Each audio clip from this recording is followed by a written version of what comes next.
Hello and welcome everyone to the $62,500 CSI 4-star Adequan WEF Challenge Cup here at the Winter Equestrian Festival, Week 10 at Wellington International. I'm your host, Danny Waldman, and I am absolutely thrilled to be here presenting our live stream.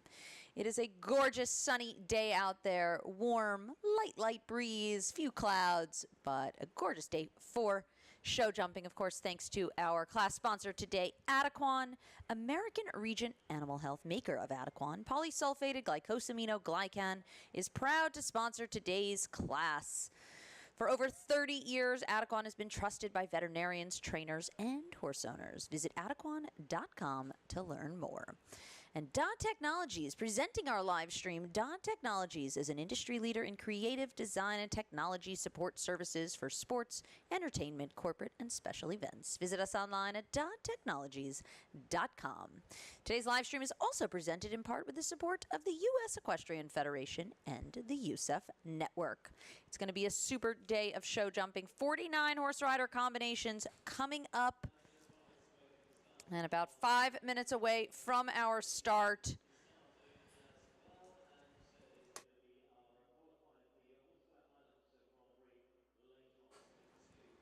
Courses are set by Oscar Sobron of the U.S. And, of course, we are here for the 4-star week, and this is our qualifier. Let's take a look at the start list here. We've got a strong start. Ashley Bond is in there. Ken Farrington going 9th. Tim Gredley on an Imperial is 12th. Margie Goldstein-Angle on the horse that she's been doing very well on, Jack of Hearts, coming up. Adrian Sternlicht, gold team medal winner from the World Championships, coming up on Clemens. Shane Sweetnam and R.R. Cumbella, one of his top horses, coming up. The young Mimi Gotchman and Cosmos BH will be there. Lucy Delorier make an appearance. Richard Vogel back from Germany. And actually back from Holland. And then Michael Duffy is over here. Laura Kraut on Balutinho here, her Olympic mount. Kathleen Driscoll, Renee Tebel of the Ukraine, and Nicola Philipparts also coming back over after the Rolex Grand Slam last week in Holland. We've got Erin Ballard on Coconut. And Lucy Davis making an appearance here in the 4-star on her new mount, Ben 431. McLean Ward coming out on First Lady, the young sporty horse for him. We've got Jacob Pope and Highway. That's had a couple of great results in this WEF Challenge Cup over the season. And rounding it out, Elise Oken and Bonhomme Richard. So absolutely very, very strong field of horses today for this 4-star. It's a busy week of show jumping all over the world. Lots of competitions going on. But we are rounding down the season here at WEF, of course, with only 3 weeks remaining.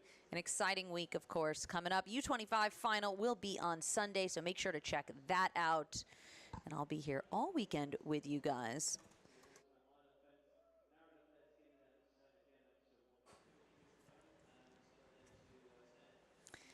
And great course out here. I've taken a walk out there, spoken to some of the riders. It's a very long course. And we see 3 doubles, no triple. And it will start out, of course, with a oxer up at the top at the Adequan jump alongside the VIP, a little bit set inside the rail. 6 or 7 up that first line, 9 across the middle to a single oxer. Left-handed turn to a wall, which is kind of right by the in-gate, then left-hand turn. It's an interesting double triple bar, 2 strides white plank, and then 5 stride lines to another double oxer vertical, very narrow poles. Difficult line across the middle there, double to double. And then right bend on the short side. Oxer 4 stride, a little bit long there, especially with that oxer coming in. They're going to land a little bit shallow. And then right-handed turn across the middle. Skinny at the Horseware Ireland. Of course, thanks to Horseware for their sponsorship of this 4-star week here at WEF. 8 strides down to the Lovesta Liverpool oxer with the white poles. Left-handed turn, another Liverpool, so 2 Liverpools in a row. And it's that rollback at number 11 with the offset around 8 strides or so into the vertical oxer double at the end, which will park them a bit, and then probably a little bit out in 9 to those red, white, and blue horizontally striped poles at the last. All right, you guys, you can see our first one is in the ring. And to get us started is going to be Ireland's Paul O'Shea. Paul is sitting on the Eye Candy Jumpers entry, Spy. It's a 10-year-old gelding by Centadel with the Choco Blue mother. And Paul, of course, winner of our 4-star Grand Prix a few weeks back out on the field. Very difficult course that was, only 3 clear, and he took the first prize. But he's going to get us started out. Time allowed today is 81 seconds on this Oscar Soberon set course. And we'll take a look and see if that 81 seconds, again, if you've been following all season long, 81 seconds is, we haven't seen that many courses in the 80s. Most have been in the 70s. So as I said, quite a long course, 13 numbered obstacles, 3 doubles out there. And it's toasty and warm. So that means that stamina is going to be an issue. Let's take a look. Nice in the 6. I think he did the 9 there. This horse jumping very well. Has a hackamore in, no bridle, or no bit. He definitely has a bridle.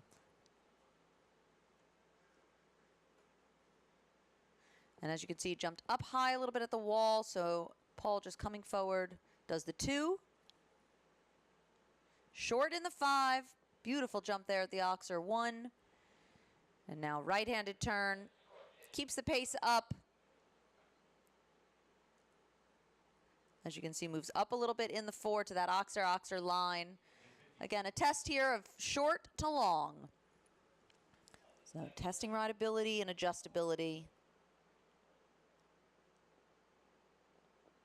Looks like he does 7 there across the middle. This horse, I think, has quite a big stride. And now this left-hand rollback to the vertical here at the Liverpool.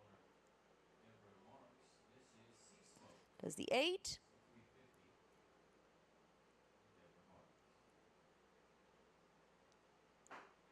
And it looked like he stayed out and maybe did 10 there to the last. But we'll pick up just 1 on the clock. 81.71 is his time. So he's just 0.7 of a second over that time allowed. Clear across the jumps. So very solid start here for Paul O'Shea and the Team Eye Candy entry Spy. We'll keep an eye on that time allowed now that he's had 1 time fault, but I have a feeling he looked a little bit slow. He did some of the leave outs. However, to that last jump, he looked a little bit wide, and he took his time enough on the rollback to the Liverpool. So we'll take a look and see how that time allowed. Of course, we're here in Wellington, and time allows are always very tight. All right, next up, Egypt's Nile Nassar.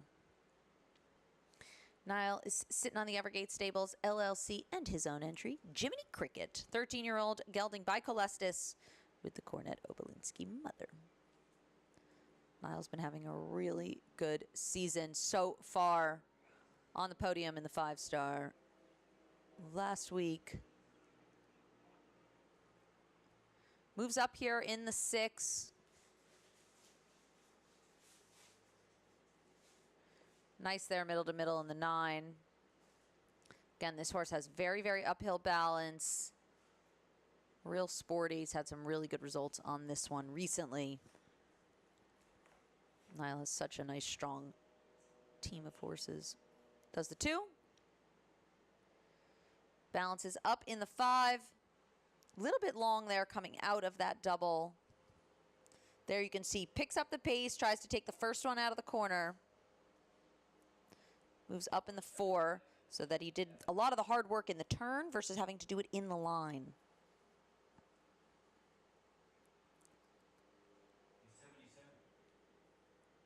Stays on that inside also for the 7 there.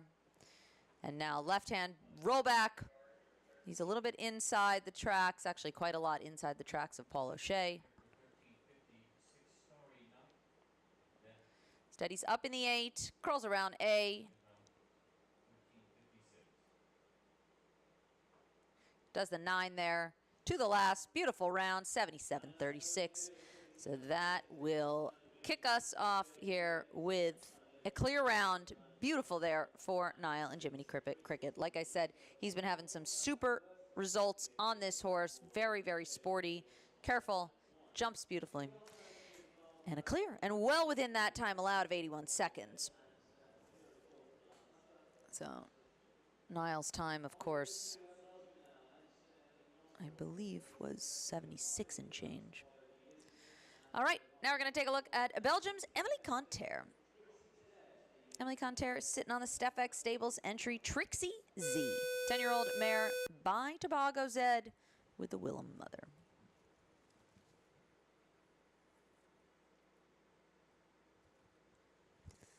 Emily also has been having solid results. Haven't seen her out in the higher levels in the last couple of weeks, but earlier in season she had some great results. And let's see what she does on Trixie today.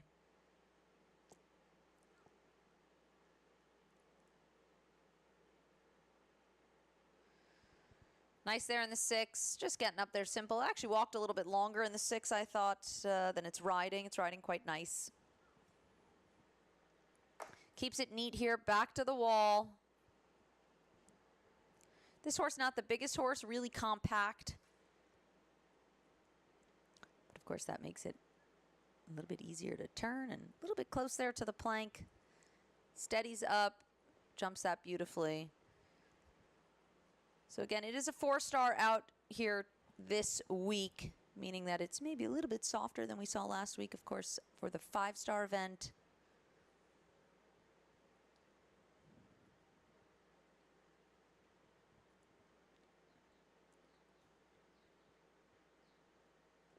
So she opts to stay out and do the 8 there to the Liverpool. We've seen the other few do 7. And we'll just have to keep an eye on that time allowed. This was quite a neat turn.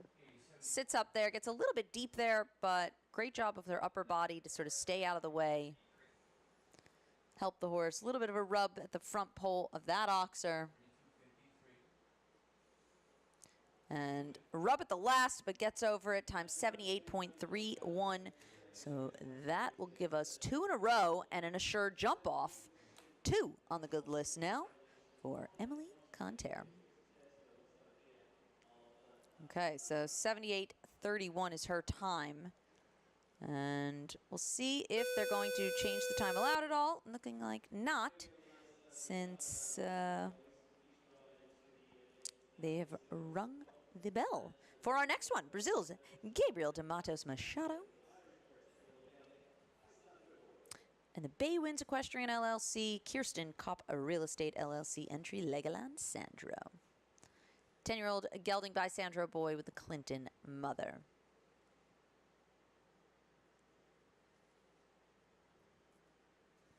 All right, let's see what numbers he does. So time allowed is going to stay at that 81 seconds, which actually, in my opinion, is a little bit generous, since we've seen a couple 76, 78. We did see one over it, but I sort of think that 81 is a little generous, especially with the 2 early clears.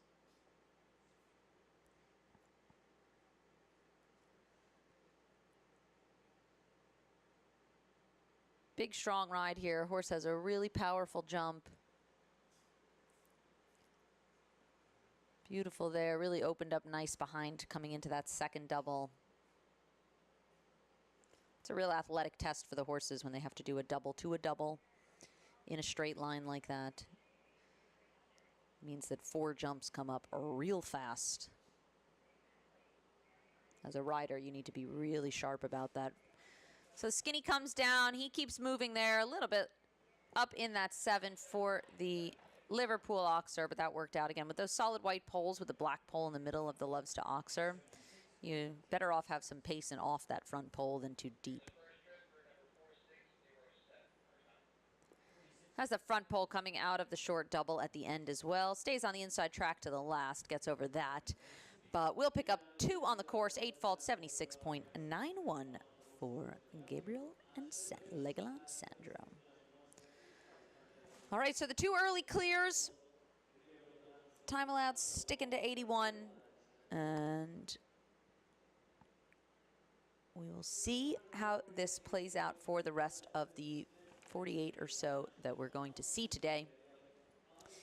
Let's take a look at Spencer Smith, representing his home nation of the USA, Ashland Farms entry, HHS Seattle. 11-year-old gelding by Pacino with the Cavalier Royale mother.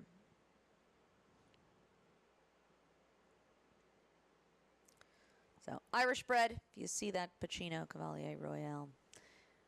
We know it's Irish bred. And of course, Pacino was a great stallion out of Ireland. Actually died young. But there's a clone of him out there now that we all heard about last year. So, and there's a lot of great progeny out there from Pacino. All right, so quite a big horse, a lot of blood.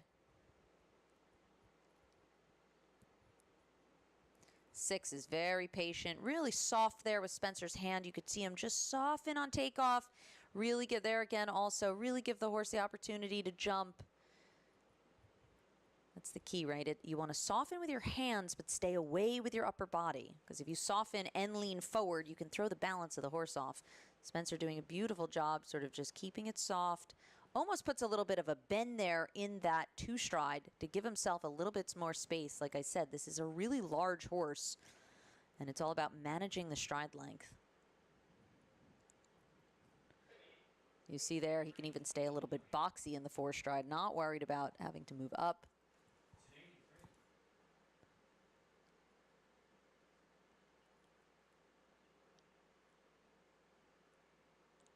So he also opts to do the 8 there. Like I said, we've seen a couple of 7s with a big horse where everything is kind of feels like it's going a little bit slower than if you're on a little horse. Sometimes you got to keep an eye on that time allowed a little bit more.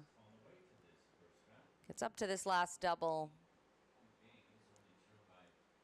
I think he's plenty fine on the time. Clears the last, and beautiful round there. 78.88 is going to be our time. And that means 3 for the jump off now. 78.88 is the time allowed, is his time, and bringing us up to 3 so far. All right, now we're going to see someone who we haven't seen so much in the 4- and 5-star level all season, but she's stepping up now to this week's Horseware Ireland 4-star and the Adequan WEF Challenge Cup. It's USA's Rebecca Conway. She's sitting on the Blue Hill Farm LLC entry, Unistar Diesenbake Z. 10-year-old mare by Untouchable.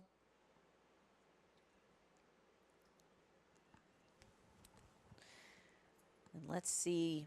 I've watched Becky many, many times in the past. I have not seen her so much this season, but always such a strong rider.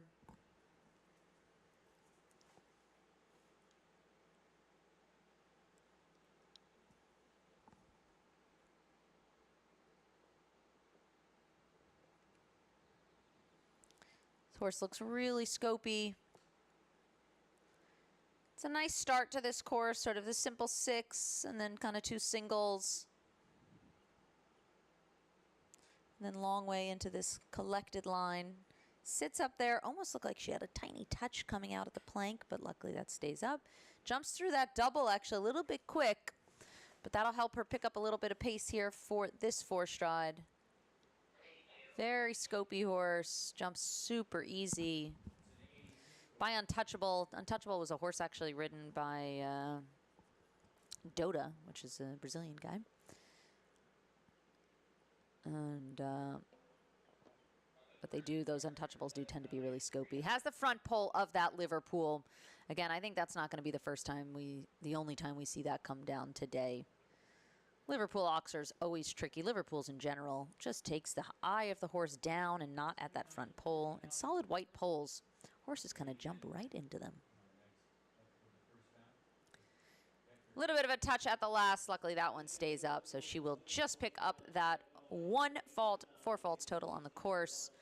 And 80.29 is her time, so she's just under that time allowed of 81 seconds with the 1 down, but super scopy.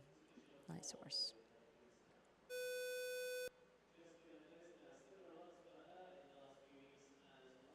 All right, we're going to move on to Great Britain's Jessica Mendoza. She's sitting on her own entry in the air. 11-year-old mare by Air Jordan with the Indoctro mother. This horse I saw jump a couple of weeks ago, and he absolutely jumped in the air. She absolutely jumped in the air. As you can see, she really opens up behind. Very sporty, athletic horse. Real expressive jump. Jessica, of course, Such an experienced rider, represented her home nation of Great Britain on numerous senior Nations Cup teams, championships. Very experienced, and has brought a lot of horses actually from sort of a lower level up to the 5-star Grand Prix level. So a real testament to her skill and versatility as a rider.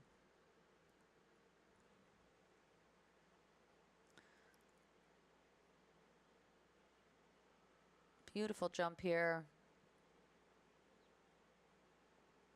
Keeps moving there. As you can see, the mare really kind of opens up and kicks that hind end out. So she's sort of in the middle of everybody's tracks, not on the real inside, but not on the super outside there. Keeps coming a bit here. Jumps up great coming out of the double. She might be a little bit tight on the time. Let's see. Clears the last, but will pick up a couple of time faults. 82.61 is her time. So just 2 on the clock for Jessica Mendoza, but that will keep her out of today's jump off. Again, 3 qualified so far in this Adequan WEF Challenge Cup, but beautiful round there from in the air. She certainly jumped up in the air. All right, let's take a look from a man who had an exceptional week last week, placed in 3 of the FEI classes, and it's Great Britain's Harry Charles, the 24-year-old, ranked 13th in the world, and he is sitting on Casco Blue, the Peter Charles and Stall Zet entry of the 14-year-old gelding by Chaco Blue with the Cartago Zed mother. Harry needing not much of an introduction. He is such an exceptional young talent. Been to the Olympics already, and I believe has a bright future. Steadies up here in the 2.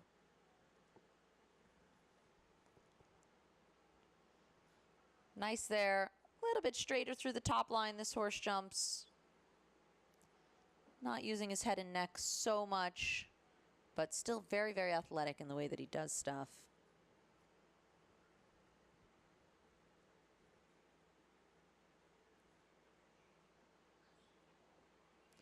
He keeps coming on the inside track for the 7. But with a horse like this, I wouldn't worry too much about the time. Steadies up nice there.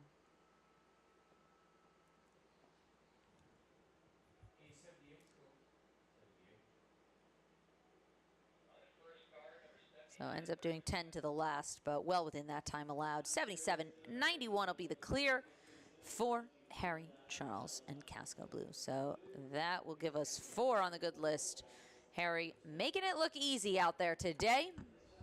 And it is hot and it is a long course, but it's riding very well. And a bunch of early clears here for the $62,500 class. And again, of course, qualifier for our Grand Prix coming up later in the week. All right. We are just waiting for our next one to make it in the ring. And there he is, the one and only Kent Farrington, representing the home nation of USA. Kent is ranked 5th in the world at the moment. He's riding Haiti McNerney's Mila, 9-year-old mare by Crunch 3 with the Quadros mother. Kent has such a strong string of horses at the moment. Landon and the gray one, who's Graham. It's like the gray one named Graham. At the top at the 5-star level, and Mila here jumping this 4-star level. So Kent's had a very good season. He's won a couple of our WEF Challenge Cups himself.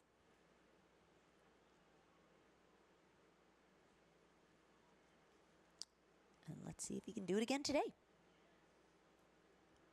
So this is just a 9-year-old. And again, it's pretty early in the 9-year-old season. We're just a couple of months in.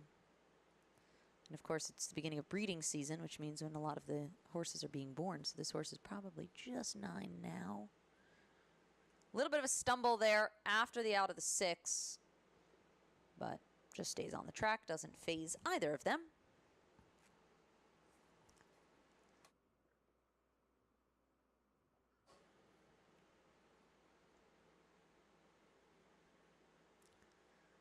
Nice jump in there. Very athletic, sporty mare.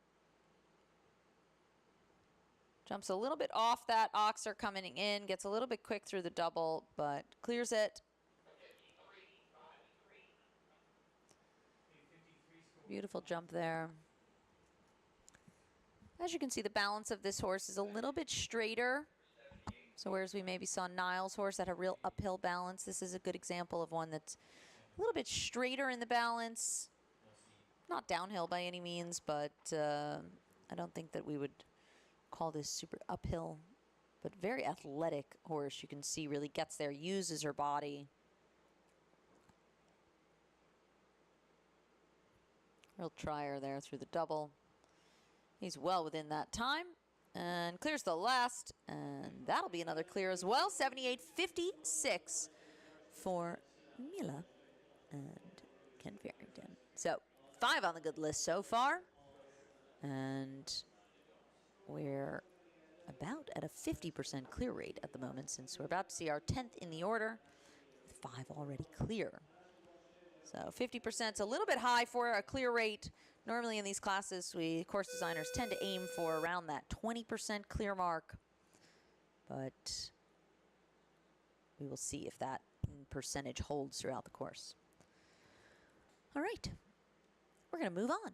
Israel's Ashley Bond and the Elan Ferder entry Elka de la Palme. 10-year-old mare by cartoon with the Cannon mother. Of course, this horse has been just having a tremendous season, moving up to the higher levels.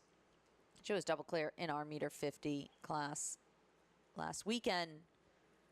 And she's trying it out this week in the 4-star as the main horse. And again, I think Ashley has a really good partnership with this horse. Not maybe the easiest, but she has done a tremendous job developing her, getting her up to this high level with the rideability.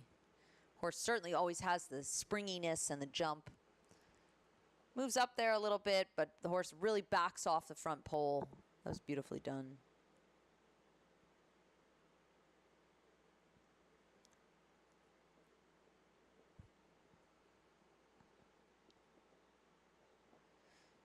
Just nice there in the 8. This horse, not the most large, not the largest stride, but a little bit stuck there in the turn.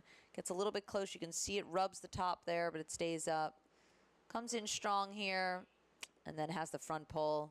Just looked like she had to move up a little bit coming into that double. That's why the front pole comes down. Just came in a little strong, but real solid round. Getting more and more consistent. 77.76 is that time for Ashley and Elka de la Palme. So 4 faults on the course with that penultimate fence coming on down. All right. Next up is going to be our entry of USA's Ansgar Holters Jr. and his winning combination from the 3-star event back a few weeks ago out on the grass. 16-year-old gelding Shanyon. It's Choco Blue Grand Canyon mother, owned by the Goot Einhaus LLC. And of course, he was our only clear in that 3-star Grand Prix a few weeks back. He won the class without a jump off, but super tremendous win for the young Ansgar. I believe it was his biggest win to date of his career. This horse, though, tremendously scopy, experienced horse, 16 years of age, was the Olympic horse from Japan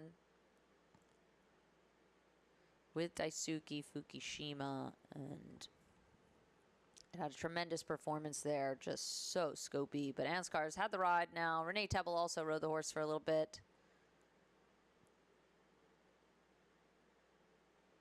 A little bit far off that, but with all the scope that he has, no trouble whatsoever.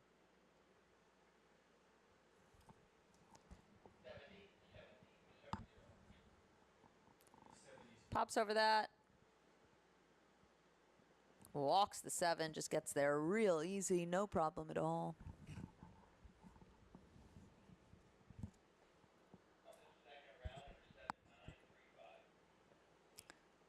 Hops over that. The horse is a big, tall horse. NASCAR's pretty tall himself, but makes the jumps look small.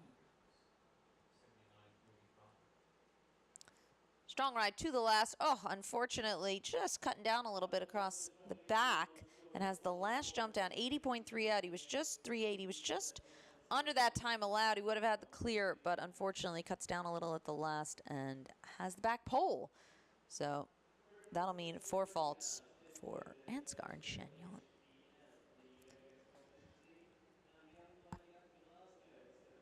All right. Now we're going to take a look at Great Britain's Tim Gredley and the Rachel Gredley, William Gredley, Tim Gredley, and Unix Competition Yard Limited Entry Imperial HBF. 11-year-old gelding by Glasgow with the original VDL mother. And again, Tim also has had a really great season. This horse stepping up alongside his other horse, Medoc, which has been a tremendous mount for him, and now he's kind of moving this one up to be a nice backup at the higher levels. Beautiful jumper. Glasgow, the father of this horse, was a really big, beautiful stallion. Very, very, very scopy.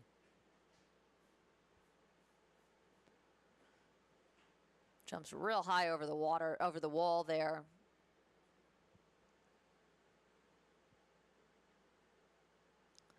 You can see Tim really using his leg, trying to keep the energy in the horse. Horse wants to jump up real high. That's exactly what happens. Jumps up real high coming into the double there. And you can see him. He tried to add leg to get him to jump across, but the horse is jumping up higher than he is going across the jumps because he's jumping so high. But coming into that double, he jumped up too high and too shallow.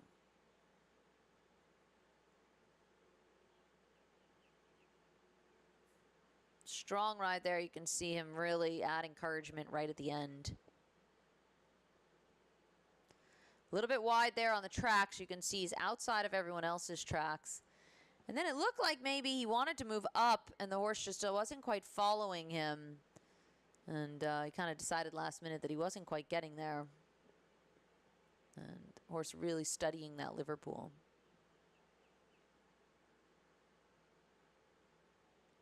Jumps up high coming out. And again, strong ride there to the last. But with the circle and default, he will end up with 8 on the course, 12 on the clock for Tim Gredley, an Imperial HBF.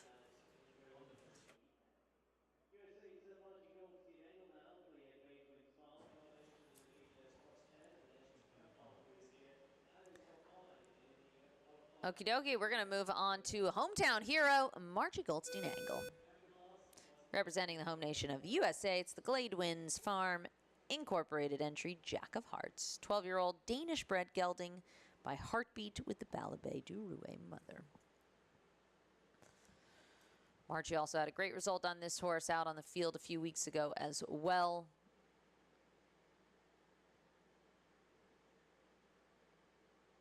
This horse also jumps real easy.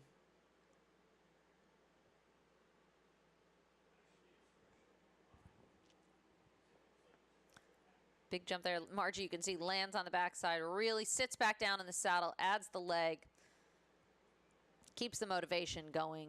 And that's the key, right? She's not so big up there, and she really wants to keep the horse active. There, really pats the ground great. Needs the energy and the power to jump these jumps. Gets right to the base of this.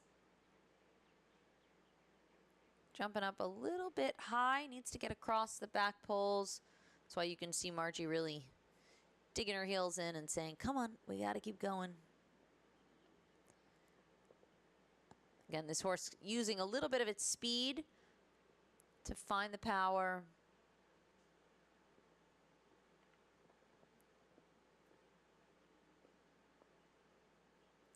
Stays out there, gets over that. I think she's fine on the time. Motivation to the last. A little bit of a light rub at the front pole, but that one stays up. Quick time, 75, 8-2. And on the clear for Margie, so that will bring us up to 6 already on the good list.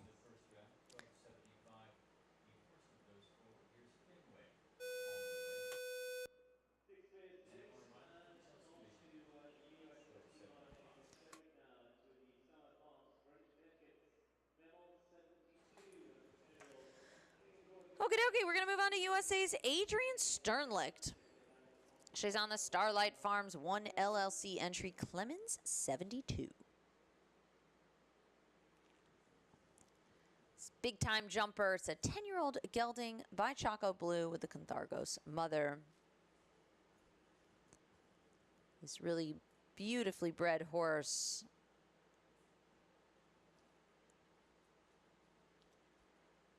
Really, really scopy, exuberant kind of jumper. Very unique style. You can take a look there. It jumps up super high.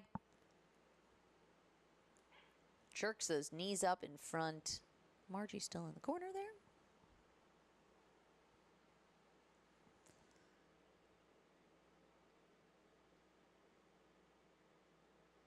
Jumps that.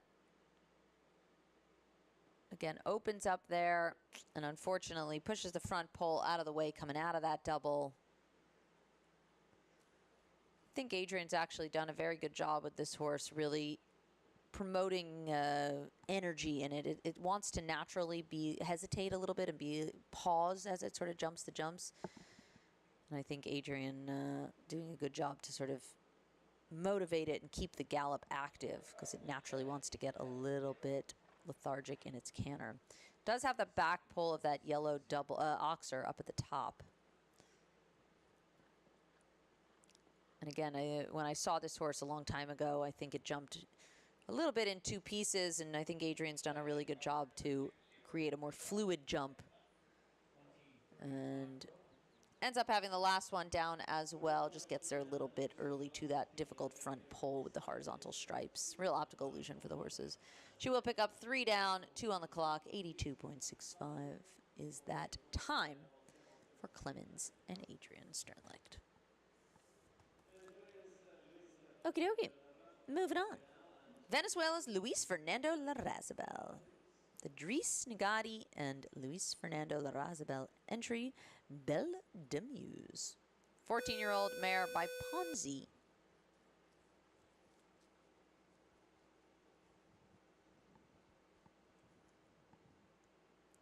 And you can tell by the Demuse at the end of this horse's name that it came out of the Demuse stud, which is a Belgian stud. A lot of famous horses coming out of there. Joris de Brabander is the man in charge. And he is one of the best breeders in Europe, in my opinion. He breeds a lot. Certainly a prolific one. So front pole of the first jump comes down. Just looked like he was very quick kind of getting there, and it was just a little bit disorganized and kind of hectic at number 1. This is not the biggest horse. It's clearly very, very careful. Really sporty horse. But I think not necessarily the easiest in the connection and the balance. But big trier. Moves up there in the 4. Lands a little bit heavy on the backside.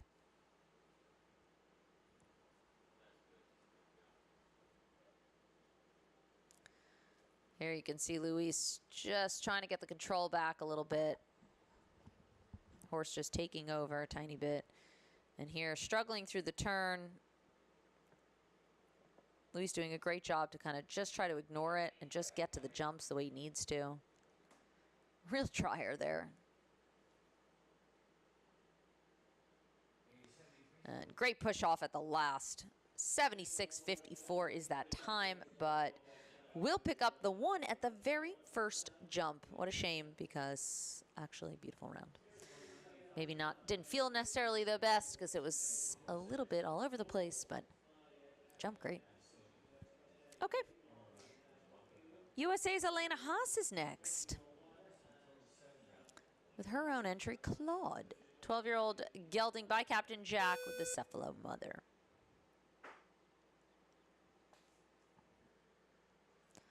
She's been having a very, very strong season. She came out really strong early part of the season, riding with Andrew Wells.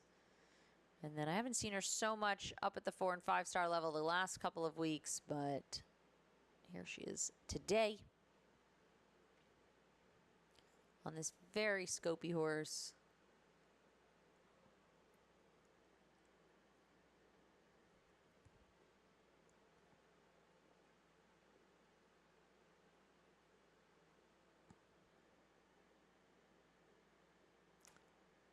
Position looking stronger and stronger the more experience she gets.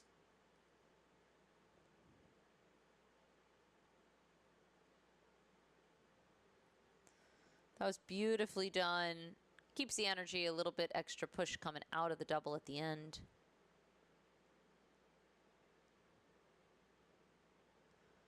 Also there you can see really uses her shoulders and upper body to slow the horse down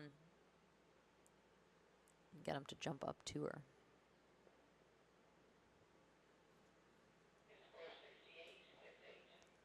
She's looking good so far. I'll have to keep an eye on that time. Somehow I have a feeling she's a little slow.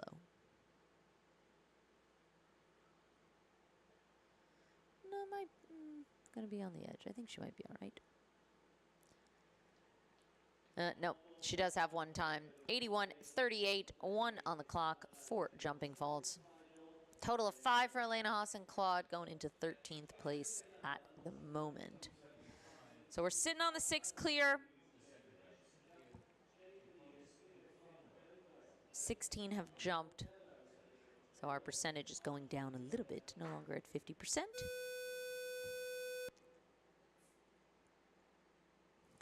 But now we're going to take a look at a horse that I've really been liking over season. It is Shane Sweetum of Ireland and R.R. Combella. 10-year-old mare owned by Shane himself as well as VoQuest LLC. It's by Cornet Delise with the Indoctro mother. And again, this horse really sporty. Just 10 this year, but has already had some tremendous results at the high level. I think it's really fast and really scopy.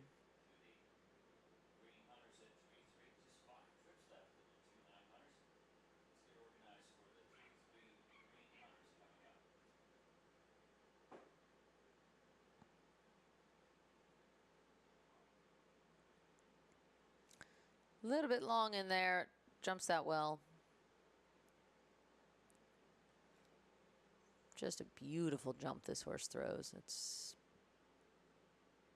as sporty as you can get. Moves up nice there in the 4, and then could balance right at the last stride.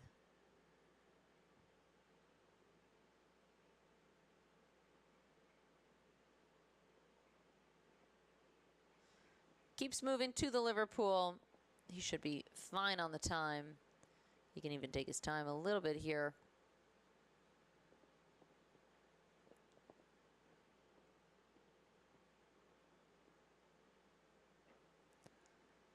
Beautiful there through the last double. Shane giving such a good ride. So much success recently.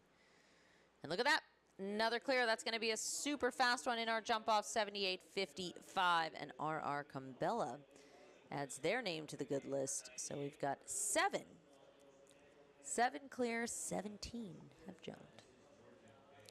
So I think that'll be one to watch for sure in the jump off. We know Shane can be fast, but that horse in particular is really made for jump offs.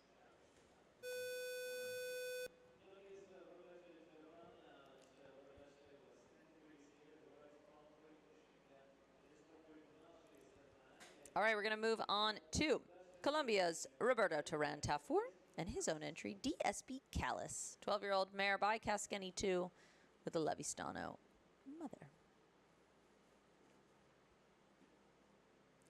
Source, former ride of Andre Thieme of Germany.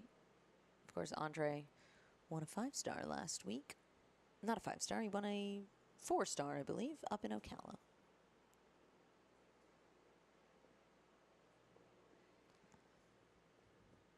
All Roberto looking good so far.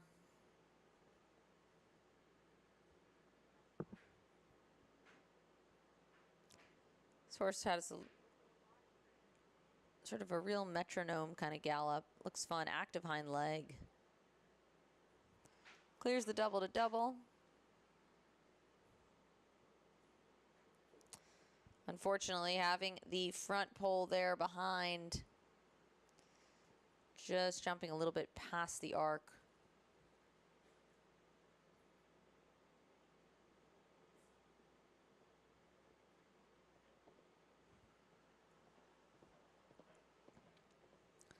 And just thinking to keep the pace up. Again, as a qualifier for our Grand Prix, even if you can't win today's class, final placing does matter. So the rider's having to think about that as well, as long as he stays on this 4 faults. And a little bit of a touch at the last, but that one stays up. So that means 4 on the course. 78.86 is his time, going into 12th at the moment.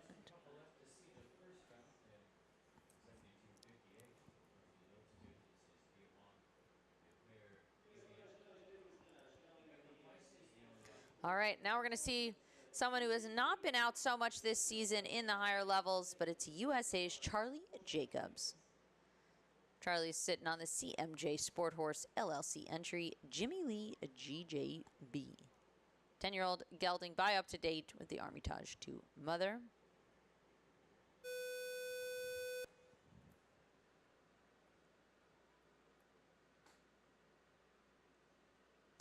We haven't seen him jump so much of this higher level in this season so far, but that doesn't mean that Charlie is lacking in any experience. He's jumped on plenty of U.S. teams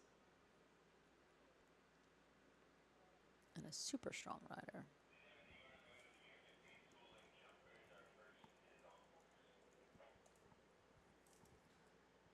This horse, a beautiful jumper, a little bit playful there on the end.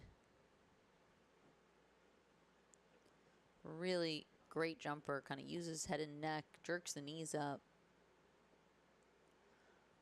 Ooh. There it looked like maybe just a little bit of a miscommunication. I think the horse just canted right up to the base, but doesn't want to leave the ground.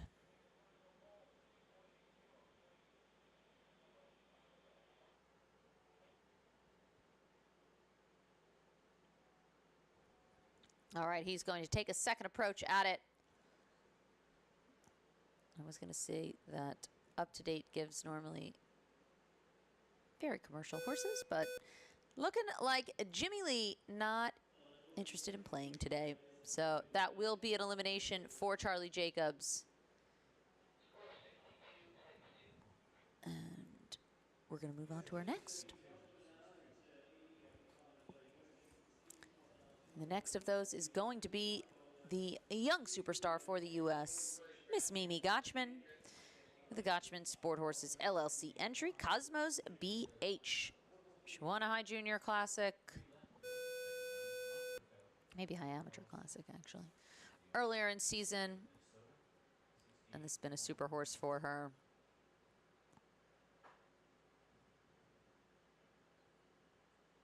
Of course, riding with Derek Kenny. Was second in a big 4-star a few weeks back. Has had great results.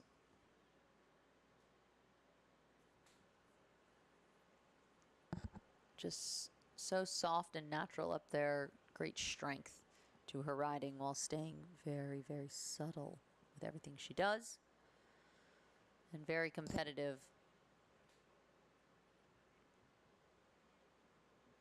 Beautiful jumper. It's by Chilano Alpha Z. So this horse is actually out of a clone. Any of the time you see that Alpha Z at the end, it's a Zanger side stallion that they cloned.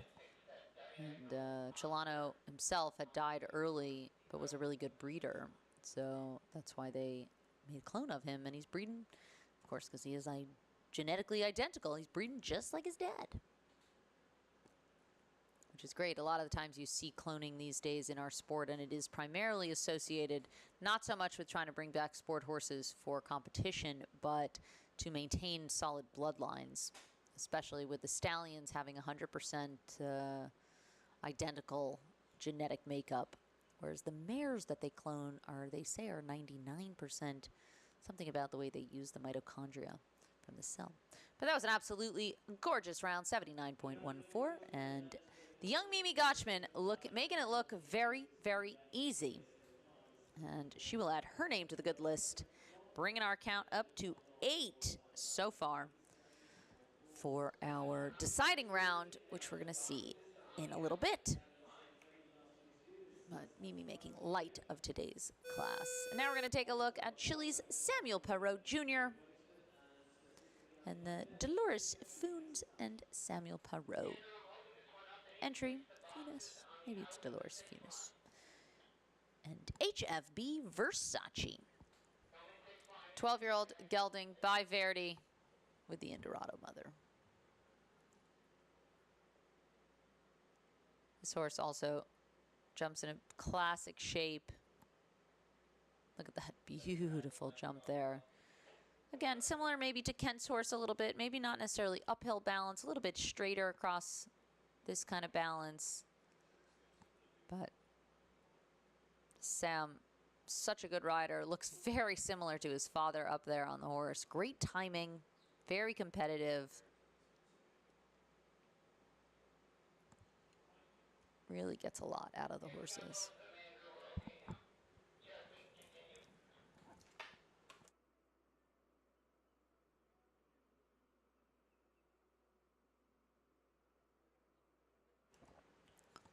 There you can see it was just fighting the balance a little bit. It was trying to help keep the head up a little bit of the horse, but couldn't quite get the balance just on the forehand when he took off, and kind of just jumped a little bit into it and a little bit right at that. Real great effort there by the horse to clear the Liverpool vertical. He was definitely a little bit deep to that. Great effort coming out there at the double. Trying to keep it active. Gets there a little bit early to the front pole. Has that down as well, so that means he will pick up 2 on the course. 8 jumping faults, time 80.89, so just about 1/10 of a second below that time allowed. So no time penalties, but we'll pick up the 2 on the course.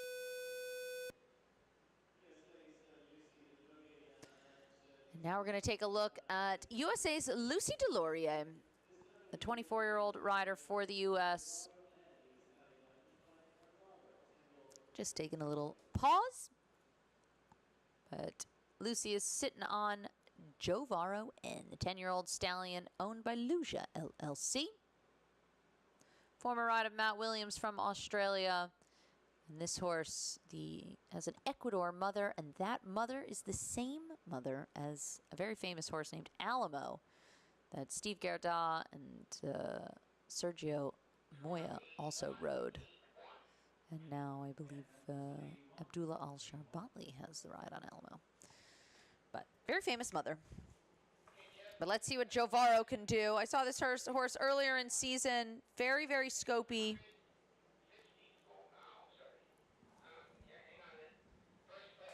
And let's see what Lucy could do.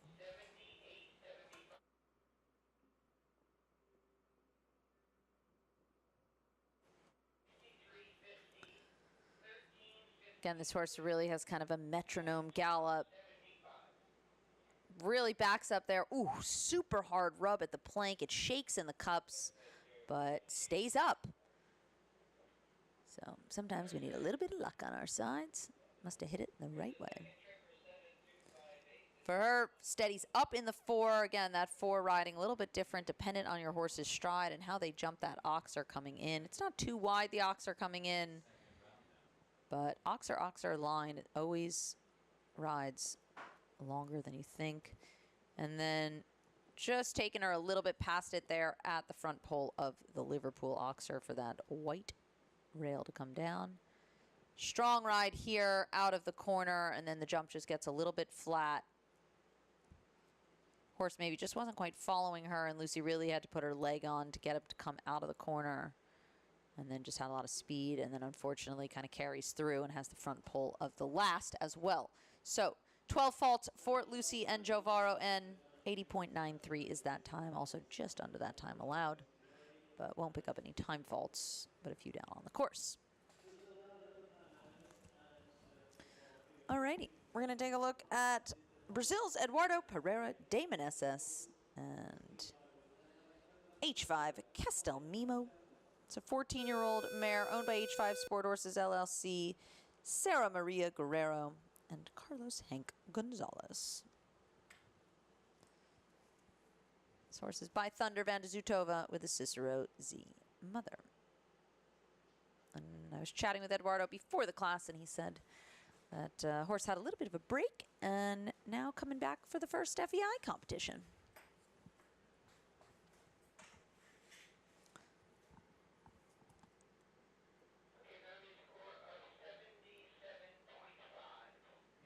And Eduardo's student, Carlos Hank, has been having a wonderful season so far. Let's see if Eduardo can notch a win for himself. Stays on the inside here. Horse has a little bit of a flatter gallop. Almost canters like it could be barefoot the way that the mare canters. Hard to tell. I think maybe I see shoes. Jumps up around that one really well. A little bit of a reach across that yellow, but still clear. The horse actually looks like it could be very, very fast.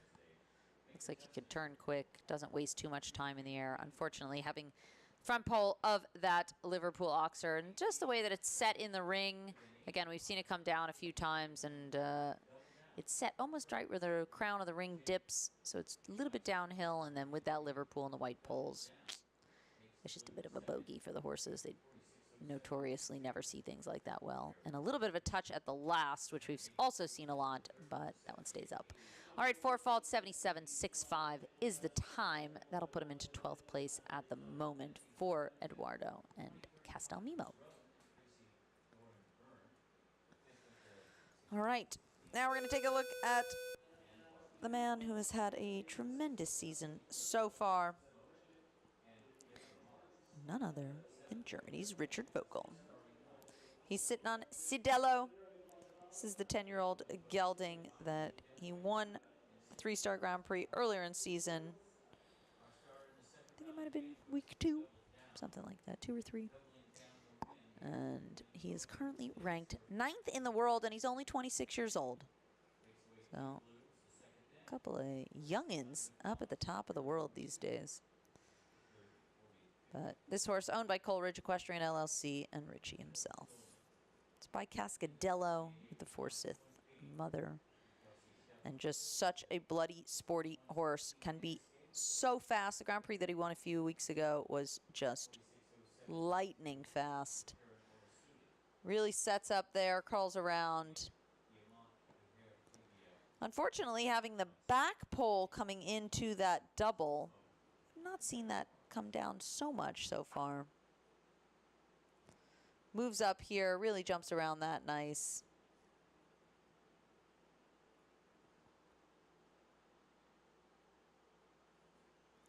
Beautiful effort over the skinny.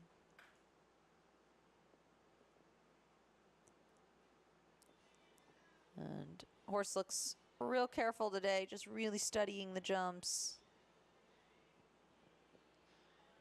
Great effort there, really opened up behind nice. Horse has an incredible expression, really ears forward, very keen, looks at the jumps.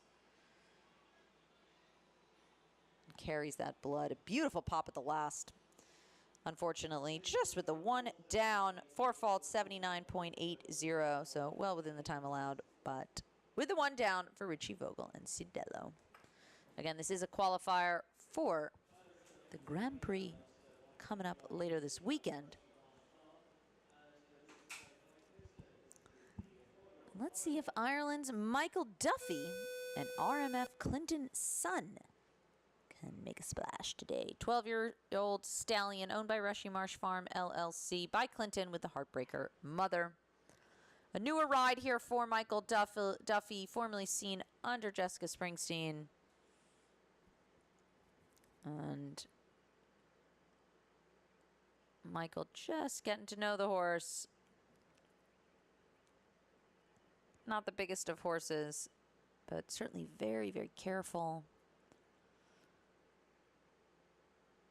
And Michael, truly an exceptional rider. I think he doesn't get talked about so much, but he is absolutely a gem of a rider. He's strong, he's soft. He's had horses successful at every single level. Really wraps himself around the horses so well. Moves up here, keeps the strength going. Thinking about the time allowed, really galloping around this turn here. Just having that skinny down. Keeps moving up to the Liverpool, which I think was the right choice. Keep the pace up a little bit. This horse, I think, likes to have that energy. Careful there over the Liverpool.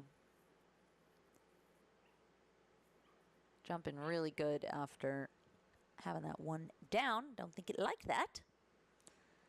And clears the last, but we'll have just the skinny down. 4 faults, 77.86 is that time for Michael Duffy and RMF Clinton Sun. So again, new partnership, just getting to know each other, but super solid round. And now it looks like we have reached our halfway mark. 8 clear at the moment. And that's going to be Jiminy Cricket and Niall Nassar, Trixie Z and Emily Conter, HHS Seattle and Spencer Smith, Casco Blue and Harry Charles, Mila and Kent Farrington, Margie Goldstein Angle and Jacka Hearts, Shane Sweetnam and RR Combella. Rounding out the 8 at the moment, Mimi Gotchman and Cosmos BH. So it's looking like it's going to be a very exciting there. You could take a look at that list. Looking like it's going to be a great jump off. And I thought with a couple of early clears that maybe we would see more than we're seeing clear, but looking like 8 is a good number at the moment. But we're only halfway there. So we're going to take a quick break, and we will be back with you guys in just a minute. So stay tuned. Don't go anywhere.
I share my life with them.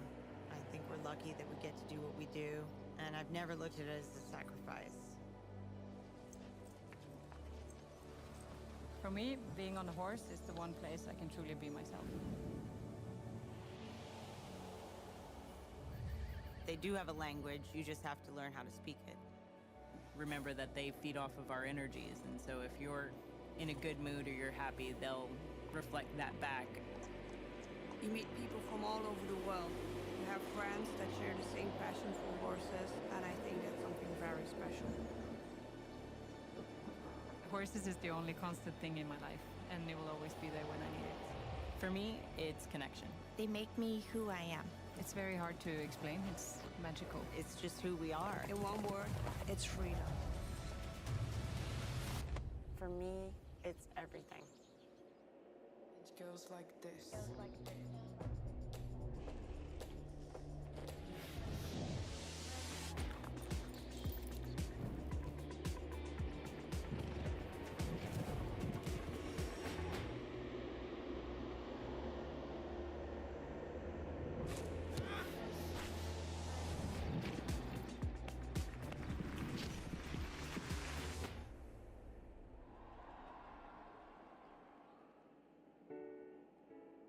Bainbridge is a fully integrated family of real estate companies who have developed and acquired more than 43,000 units representing $7.5 billion in transactions since inception.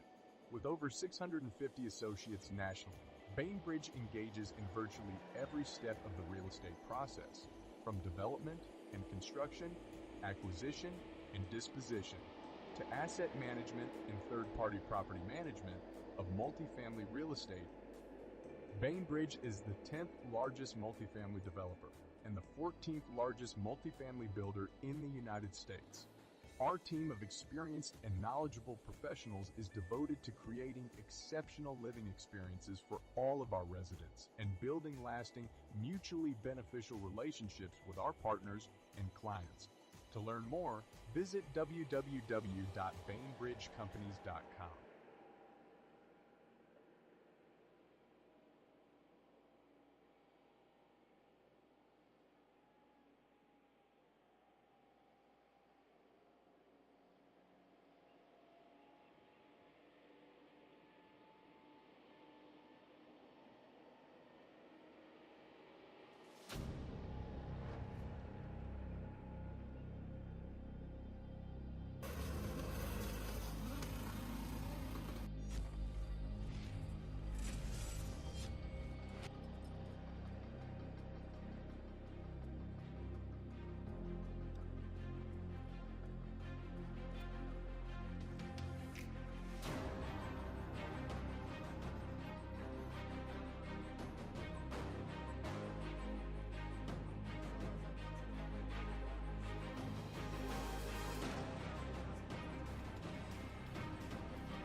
The greatest thing about our sport is not the ribbons, the trophies, nor the crowds. Each and every one of us found this sport because it gave us something we couldn't find before. What our sport gave us was a common love through horses. It forged a bond greater than petty differences and the sting of competition. It gave us community, it gave us love, and it gave us support through the good times and the bad. It gave us encouragement, and it gave us the strength to persevere through the toughest of times. The older we get, the more we realize the importance of one another and supporting one another. We cannot go forward without each other. Join us March 24th at Eye Candy Farm for the Mystery Lip Sync and Talent Show, where you can make a difference in the great community we have built together. We are equestrian strong.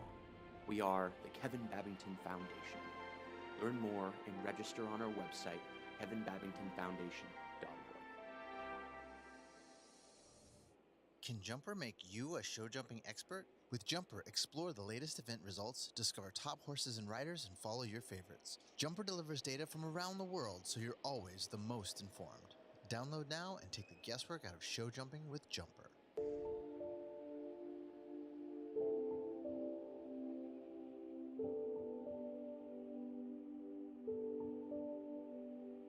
My first goal when I decided to be a professional is to become like the best horsewoman I can be. It's really important for me to find the balance with my family, with the horses, that is my passion. Work with the horses every day to do what I love. I used to have like one passion was the horses, and now I have two with my daughter. So I really want to have this balance in my life. I'm Marie Ecart, I'm a professional show jumper representing France, and I'm Lola's mom.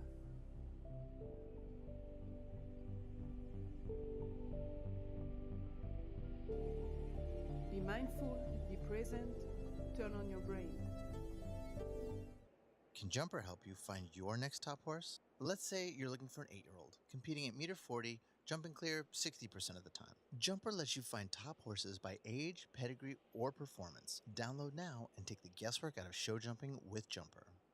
Welcome to Carlswood, the home of Irish Olympic medalist, coach and international horse producer, Cian O'Connor. At Carlswood, we pride ourselves on the belief that success is reward for effort. Set in County Meath, Carlswood is the home of Keane's industry-leading high-performance centre. The Carlswood system is based on a structured approach to daily routine and meticulous planning to help reach our goals. At Carlswood, Keane and the team work together to provide coaching, mentoring, advice on horse purchases and goal setting. We also facilitate students who wish to progress their show jumping skills while they study in universities in Ireland and across Europe. When it comes to developing your horse's fitness, scheduling and planning around competitions, no stone is left unturned. At Carlswood, we are committed to delivering quality, a place where our goal is the fulfilment of your ambition.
All right, hello and welcome back, everybody. All right, as you can see on the screen, jump-off qualifiers. And to remind everyone, we're here for the $62,500 CSI 4-star Adequan WEF Challenge Cup. I'm Danny Waldman, and tractors are just making their final passes along the arena to refresh the ground to see the second half of this WEF Challenge Cup. There you can see the jump-off qualifiers.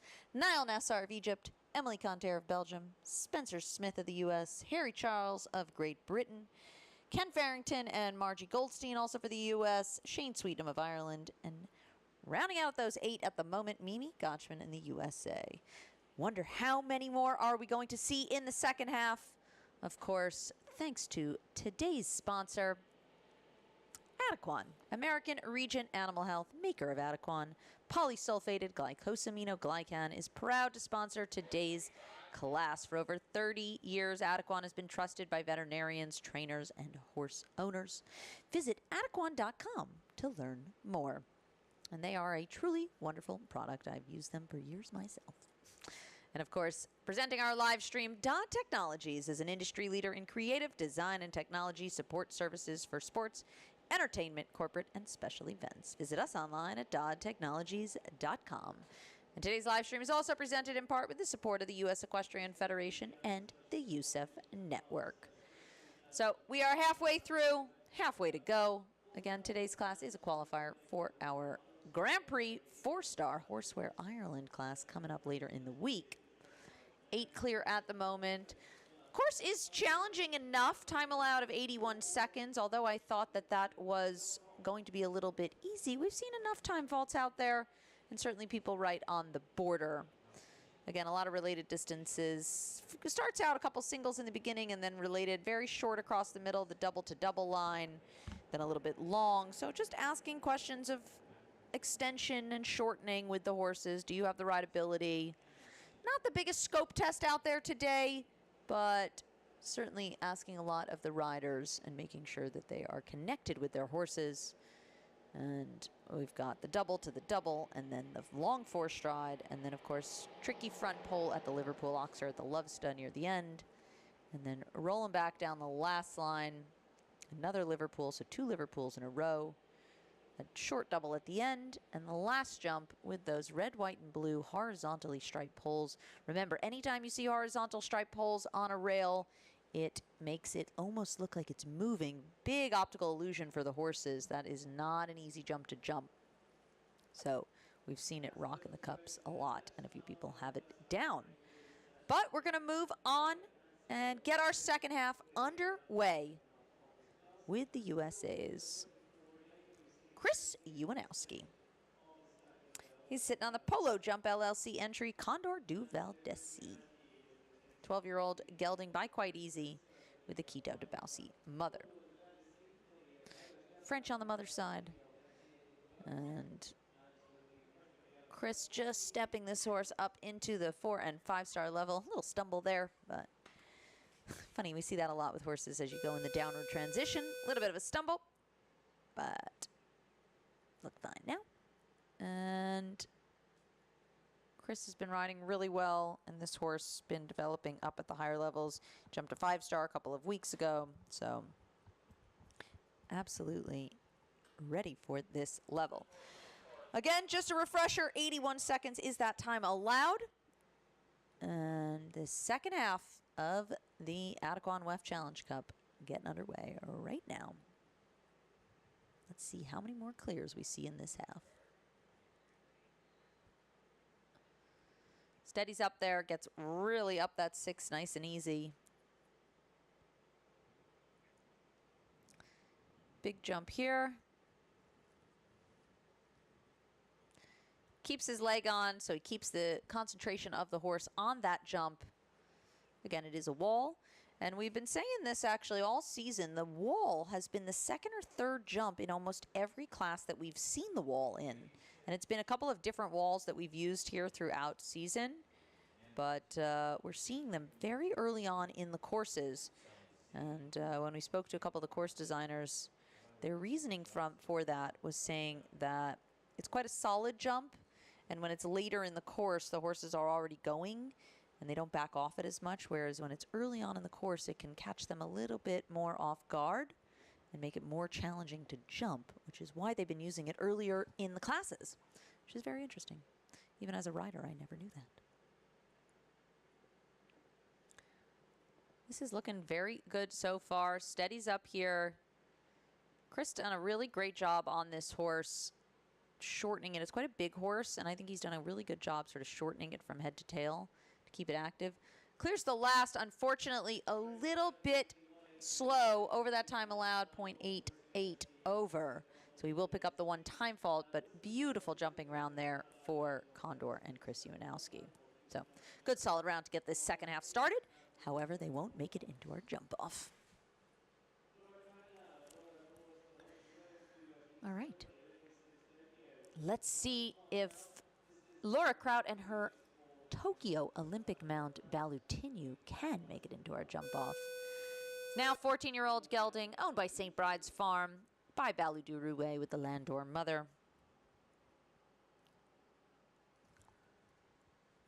But this horse absolutely wonderful. Was on a little bit of a break, been coming back now, and what an animal this is. Years ago, this horse, when it was under Adam Prudent, I used to watch it, and I used to say to my husband, week after week while I was in the results, this is the best horse in America. And I used to say it, and my husband would kind of look at me like, really? You sure? You think so? And I said, yes, I'm telling you, it's amazing. And it just was so consistent and was always in the results. And then Laura got it 4 months before the Olympics and took it all the way to the games to a silver team medal. So clearly I was right, and I won that in my household. But such a good animal. And Laura and Balutinu have been a great partnership, literally right from the start. And he's looking fresh as can be after a little bit of a break. But compact, careful, what an animal. Doesn't do anything particularly flashy, but if you look at its stats and results, it's just super consistent. It just knows where its parts are. And I will still say that it is certainly one of my picks. But that's personal taste. And look at that. I guess I got good taste. All right, 80.17 and clear for Laura Kraut and Balutinho. So they will bring our count up to 9 on the good list. And of course, as I like to say, usually that first or second off after the break tends to be a clear. And she was second to go after our drag break and onto the good list with a clear. So that stat still holding strong. All right, we're going to move on to Chile's Jorge Mate Capdevilla. He is sitting on Casaletto, 10-year-old gelding by Cascadello with the Clinton mother. Nope, we are not. We're looking actually at Winning Good. My mistake. And it is Jorge Mate Capdevilla and his own Winning Good. Sorry about that. This is the 2009 gelding by Winning Mood, Sir Corland mother.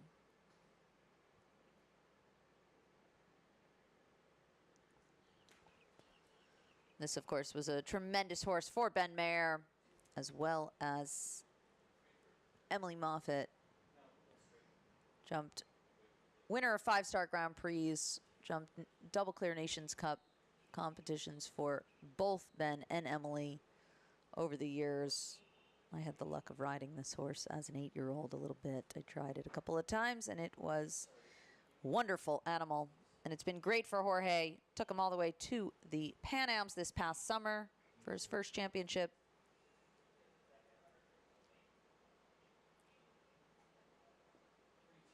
Just such a good one. And you saw videos of it as a young horse in Great Britain, and it jumped spectacular. It was one of those horses. Sometimes as a young horse, you see horses and they look really amazing and flashy as young horses, and they don't turn out what you expect. This horse, on the other hand, looked amazing and turned into one of the best in the world. So he does get a little bit quick at the double at the end, so we will have B down, penultimate fence, 76.66 is his time. Very quick on the time, but with the 1 down. So that will keep them out of the jump off, but still a horse that everybody loves. Now we're going to take a look at Kathleen Driscoll and Casaletto. It's the 10-year-old gelding by Cascadello, owned by the Plain Bay Farm.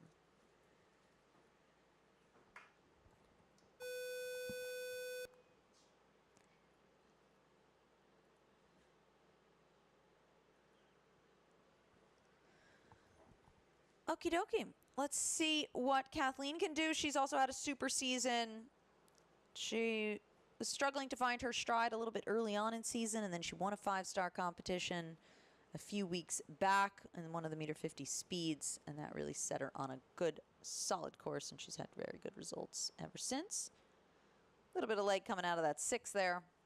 This horse also very, very scopy. Huge jumper. Just 10 years old now, really stepping up to this level. Wow, look at that. But riding for Katie Prudhomme. Tried to back up. This horse also has a very, very big stride, and with such a big jump, she just landed, and she was just a little bit on top of B there. And again, delicate white plank coming out of the double. Not easy for a big horse. Gets up that forward nice and simply.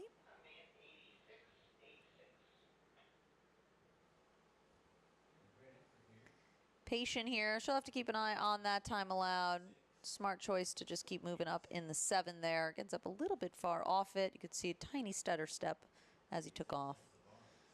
She's neat here back on this turn. But again, this is a little bit of a slower mover, and it does take a lot of time in the air. So we'll keep an eye on that time. But has the 1 down already. I do believe she will pick up a time falter too. Gets over the last, but there you can see 2 on the clock, 4 on the course, 6 faults total. She'll go into 23rd place at the moment. So big scopy jumper. Just got to work on placement with the big stride and big jump. Alrighty. Now we're going to take a look at the Ukraine's Renee Teppel and the Gut Einhaus LLC entry Nabucco Z. 10-year-old gelding by Nabob with the Mr. Blue mother.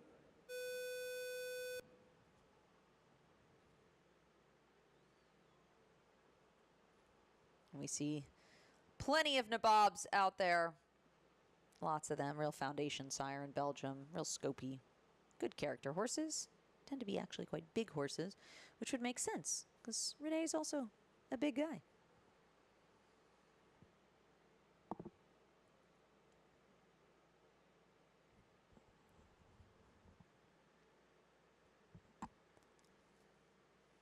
Rene, of course, also the coach of Ansgar Holters Jr., who we saw a little earlier, who had a nice solid round.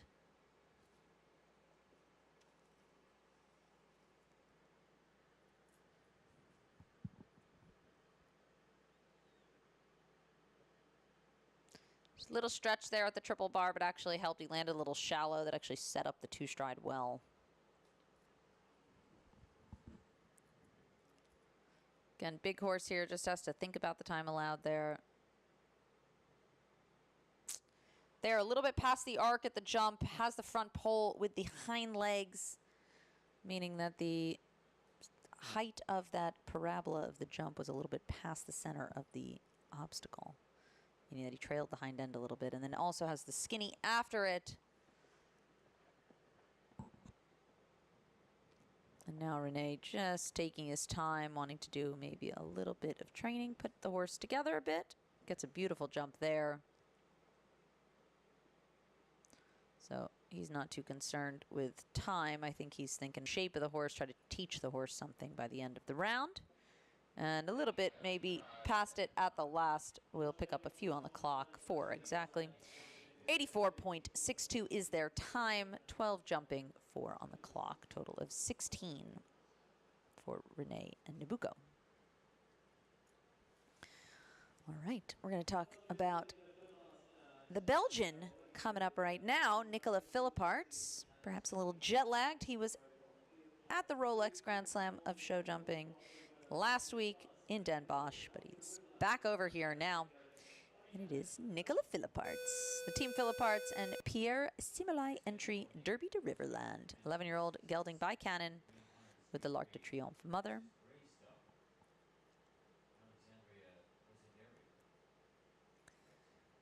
And let's see what Derby can do. So 1 clear so far in this second half. That's Laura Kraut and Balutinu. 9 total at the moment for our jump off.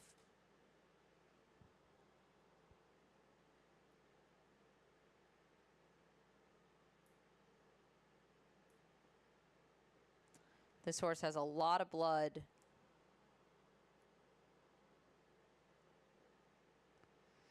Right to the base of that, Nicola lands, really puts the leg on, wants to make sure that the horse keeps coming forward. Again, this really sporty, quick horse, not the biggest animal, real trier.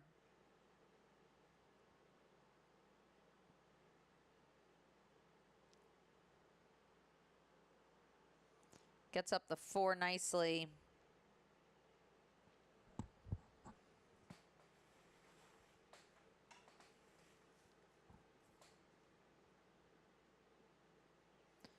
Does the 8 a little bit late maybe, but gets away with it. Got to the base of it. This horse very, very careful.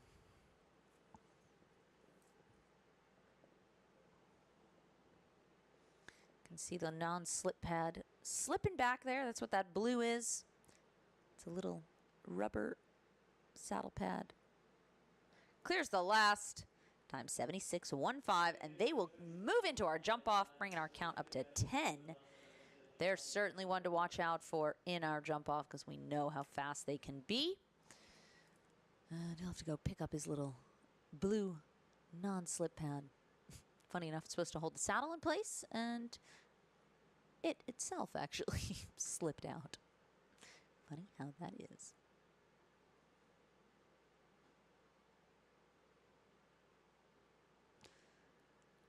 All right, Nicola making his way out. He'll be back shortly for our jump off, but now we're going to move on to Brazil's Guilherme Dutra Ferroni.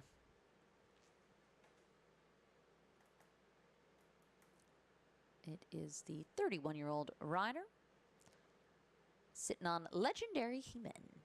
Teresa de Almeida Gonçalves Torino is the owner. of this 16-year-old stallion. For those of you who watched the 5-star Grand Prix last week, Brazilian Luciana Locio took the win in that 5-star on another horse that had a suffix Jimen. So J-M-E-N. I believe that's the stud where they're bred in Brazil.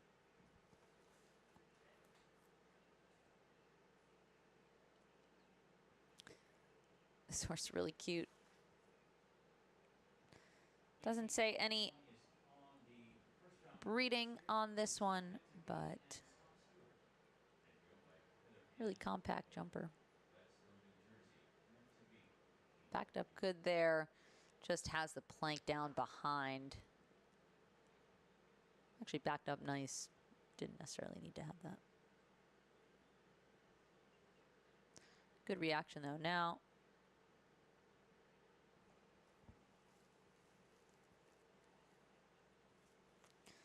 a little bit bulging through his outside leg there, through the turn. Just a little bit crooked as he took off at that plank. Exactly like I was saying, he was kind of bulging through the turn, didn't want to kind of follow evenly, and then took off a little bit crooked, which is why the skinny comes down. And just lightly rolls that Liverpool vertical out of the cups. Gets over the double at the end. One left to go.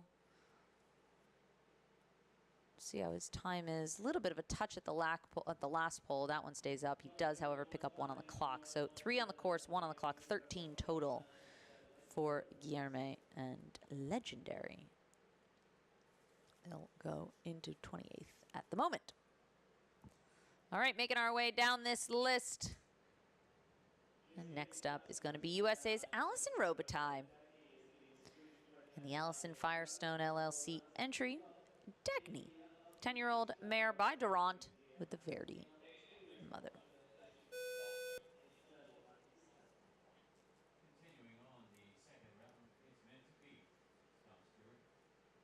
Allison been on the scene for many years, has had tremendous success on a lot of different horses. Let's see what she can do on Dagny.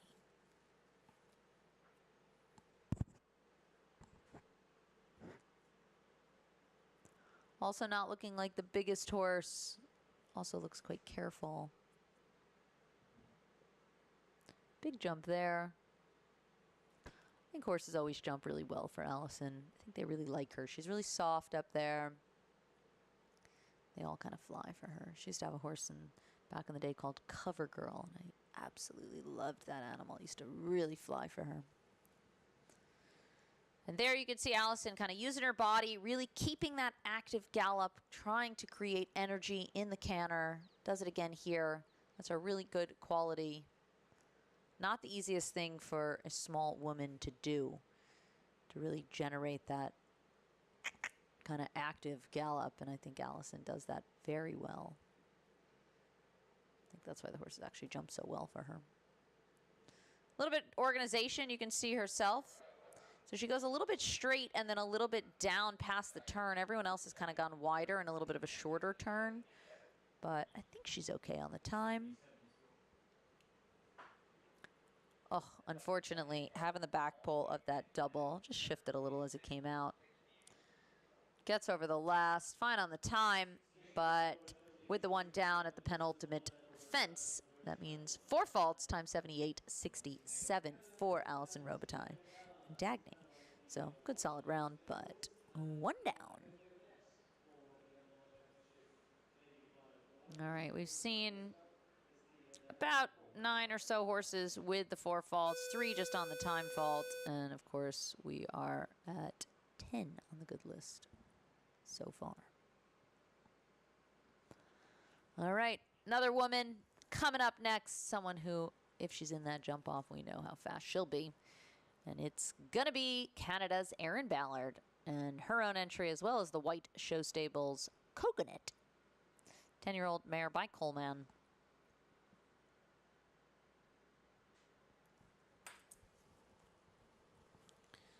And we see a bunch of Colemans. Actually, we don't see so many Colemans in the sport, not too many. But he himself was a really good horse. He didn't breed a lot, but there's so many good ones. They have like really super characters, really scopy. So if you have a Coleman, chances are you got a pretty good show jumper.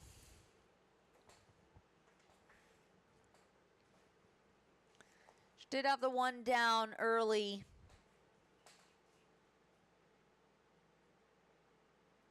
Just with the back pull of that green double out of the double to double line.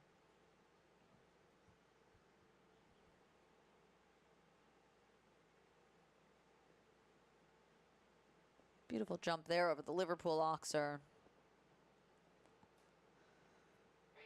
A little bit on the wider turn here. Keep an eye on that time. Erin's pretty quick normally. I don't normally see her have time faults.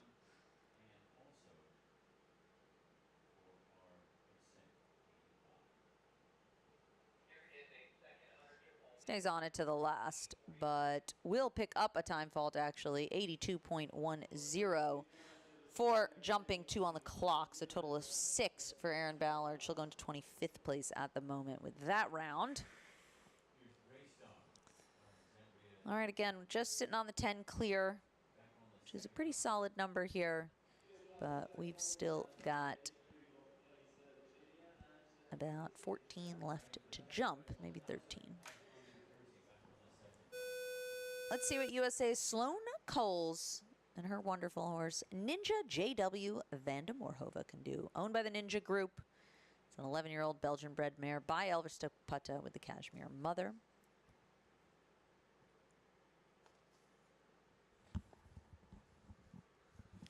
Talked about the Demuse stud earlier in the day, and Joris de Brabander. Actually, Elvis de Putte is a horse that Joris also, I believe, bred, and it was ridden by Caroline de Brabander, Joris's daughter. It was a super nice horse. But this horse, Ninja, for Sloane, has been really a tremendous mount. I saw her jump a lot earlier in the season, and she had some great results. And she developed this horse.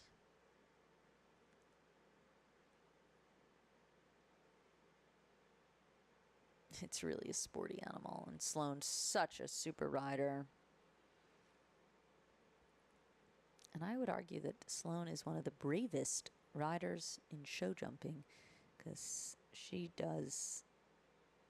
even done, I believe, some steeplechase riding, and she does fox hunting, and she is as brave as they get. And that makes her an awesome rider.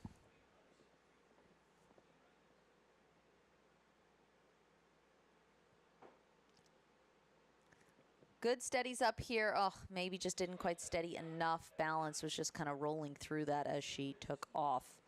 So unfortunately, that offset Liverpool coming down.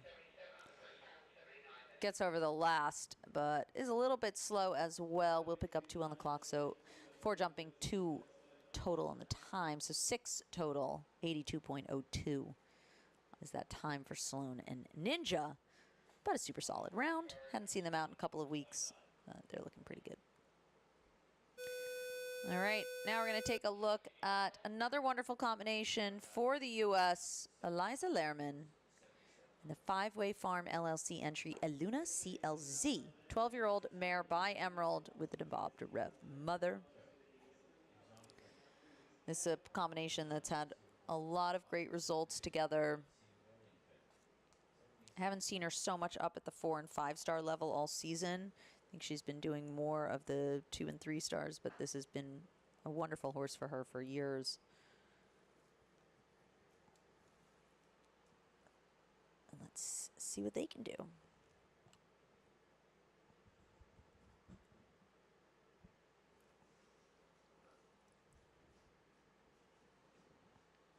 Big jump there, a little bit off to the right corner, which is putting her a little bit on a wider track here. So she'll have to keep an eye on that time allowed as she's starting out just a little bit wider than her fellow riders. Big jump in here, almost a little skip move in the middle there by the horse, backed up great. Jumps through the double nice.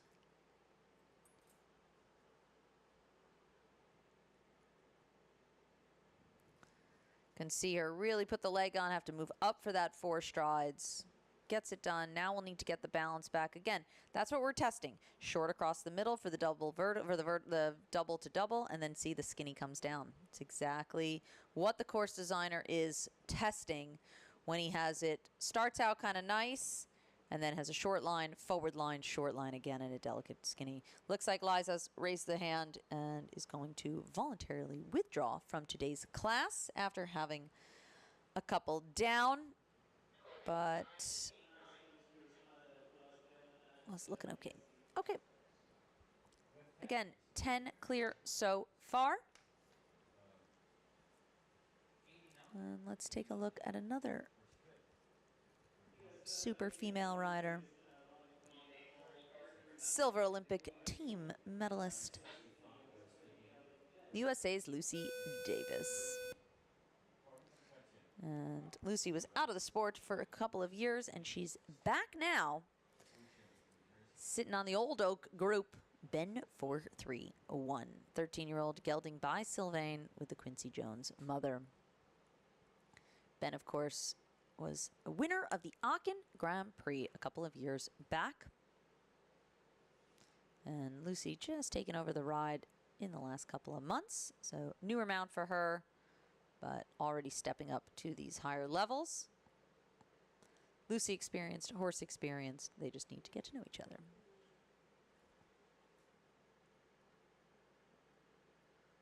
And this is a very, very scopy horse. Like I said, winner of the Aachen Grand Prix.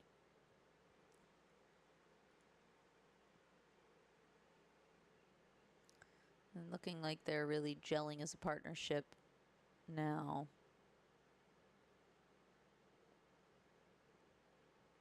Jumps good through the double. This horse jumps very, very easy. A little bit in his own technique and his own style.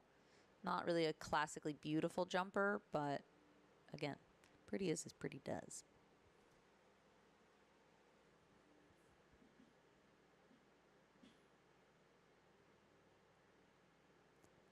Nice jump there. Just gets a little bit past that there at the front pole of the Liverpool Oxer.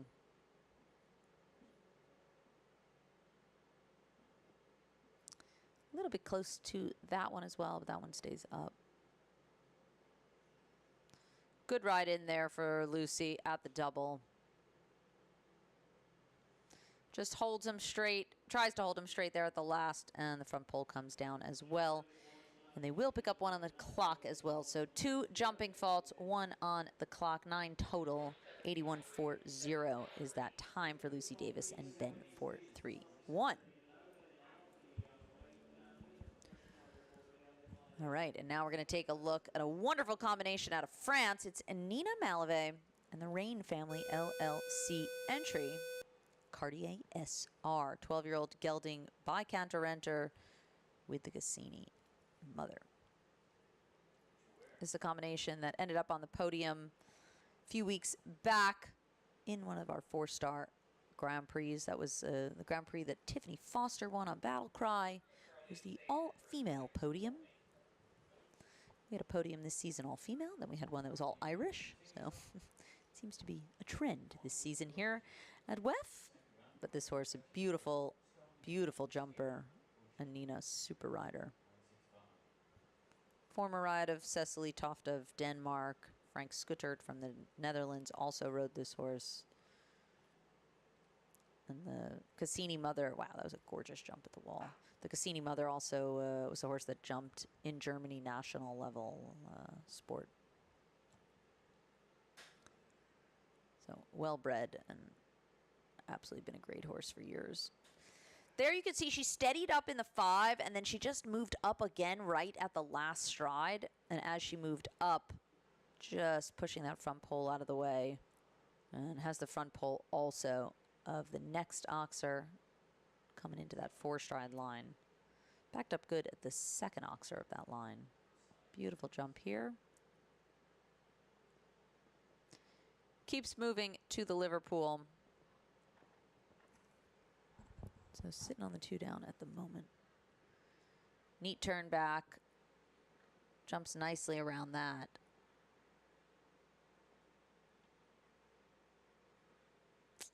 Unfortunately, just overtaking a little bit at the Oxers today for Nina and Cartier. So they will pick up also 1 on the clock. 12 jumping faults, 1 on the clock, 13 total. 81.91 is the time for Nina Malave and Cartier.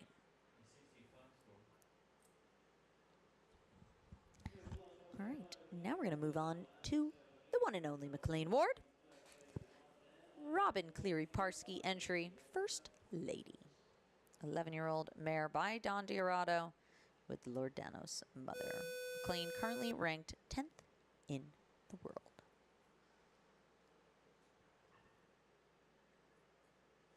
And this is a really sporty horse. Again, 11 years of age. McLean just taking it up to this level.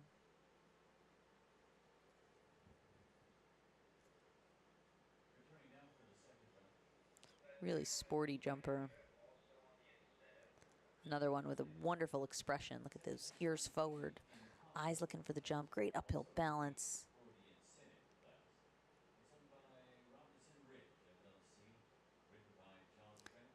Good jump there at the wall. Not looking like McLean will have much issue with the time. Very efficient. Big jump in there. A little bit help out at the longer one.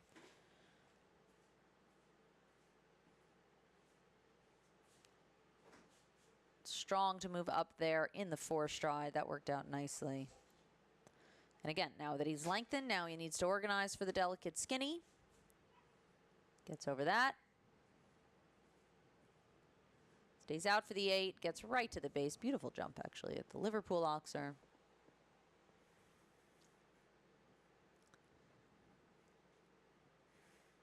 Neat back. Little bit uneven with the front legs at that Liverpool. Gets over that. 1 left to go. Looks fine on the time. Clears the last, and that'll add his name to our good list. 79.10 for McLean. So that means 11 now coming back. And McLean's just been knocking at the door all season. I guarantee he'd love to notch a win under his belt for this season. But he'll have a chance coming up shortly in our jump off. So getting down to the latter part of our start list. But let's look at USA's Michaela Langmeyer and Giselle N.S. 10-year-old mare owned by Linda Langmeyer. And by Balou du Rouet with the Voltaire mother.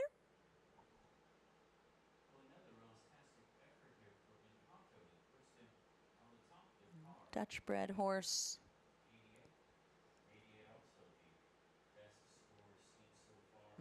Michaela, such a successful, strong, younger rider here in the U.S.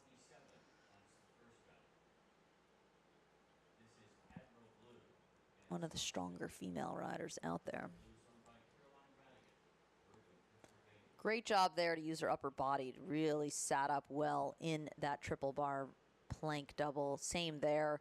Horse wanting to jump through the doubles a little bit quick, and Michaela using her upper body to slow that jump down.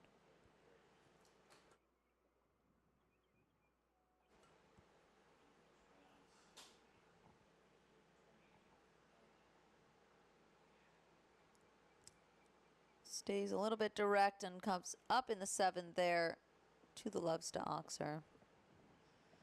And that line actually walked sort of more 8, I thought, but it's always amazing how the horse's strides open up in this ring here in Wellington.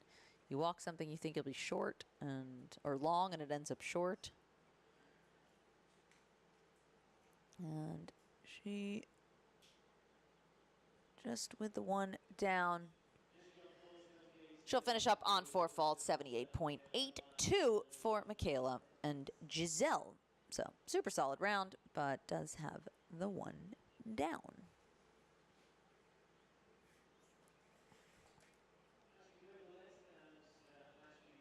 All right, now we're going to move on to USA's Ashley Vogel and her own entry, Namaste Van Het Eikelveld. The Elvis Tapata Coriel gelding, 11 years of age. Ashley is just 23 years of age. So another young rider here in this class. I believe Ashley might be joining me in the commentary box on Sunday for our U25 final. So make sure to catch both of us for that class coming up later in the weekend. All right, let's take a look at Ashley and Namaste. A little bit of a swap at number 1. That means they change their leads on the takeoff point. Again, in the jumpers doesn't matter, but it does show a little bit of a shift in the balance with the horse. Does it again there as well. So could indicate a little bit of straightness. Sometimes horses just feel more comfortable jumping off of one lead versus the other, but it does show a shift in their takeoff point. Really steadies up here, gets right to the base of A of that second double, has to push to get out, but manages to do it. Sits up for that oxer, then moves up, a little bit extra leg there.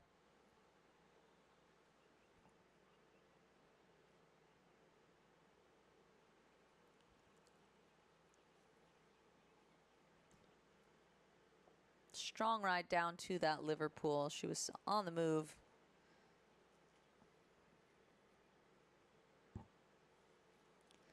Keep an eye on her time. She slowed up a lot in that corner there. Balances through the double. She's still on the clear jumping, but she's going to be right on the edge. And she makes it. 80.50. And clear. Look at that face. She knows she was a little bit close. So that means that we will have a dozen coming back for our jump off. Ashley Vogel. That's her name to our good list. So 12 so far. And 7 left to jump. First of those is going to be the wonderful Natalie Dean and Marigold Sport Horses LLC entry, Chance St. Hermel. 16-year-old mare by Calvaro with the Hemingway mother.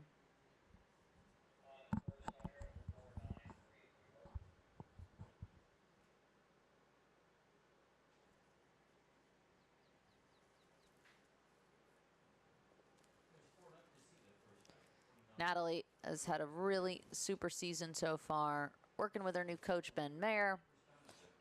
And she has a ton of horses, great string. Her mare Akota that she jumps in the 5 stars has been tremendous. This horse having a big gallop. Can see really uses his legs, uses her legs. But really experienced horse, 16 years old. Of course, by Calvaro, and Calvaro tended to give really a lot of meter-60 horses, so not surprising to see a big scopy horse. There she balanced up and then moved up again. Like she sort of balanced up in the middle of the line and then had to move up again at the Lovesta, and that's why she has that down, because she just had a lot of kind of speed there. You want to be settling at the takeoff, not necessarily still pushing. And when she steadied, she just had to push again a little bit. And easy to push that front rail out of the way. Nice. Oh, I was going to say I had good space at the last, but unfortunately, that coming down also. So she'll finish up also with 2 on the clock. 82.92 is their time. 2 jumping, 2 on the clock. Total of 10 for Natalie Dean. All right. Now we're going to move on to the USA's Heather Caristo Williams and the Stephanie Bolger entry, Marciano MVF.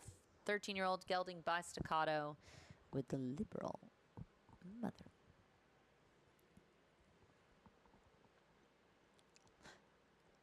All right. I have also not seen Heather jump so much this season at this 4- and 5-star level. but she's been out there. I've noticed her a little bit out there in the 2 and 3 stars, but good to see her now jump in this 4-star.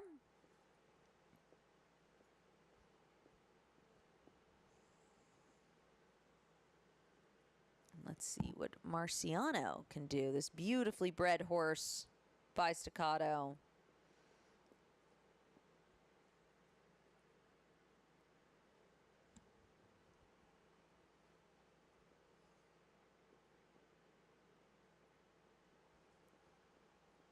Kicks out a little bit there behind.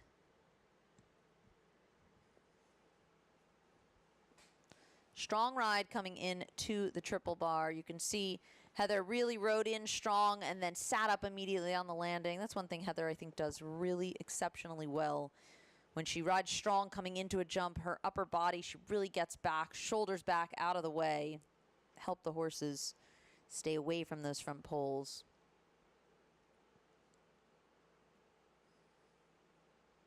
Unfortunately, having the skinny down almost just looks like she's carrying quite a lot of pace.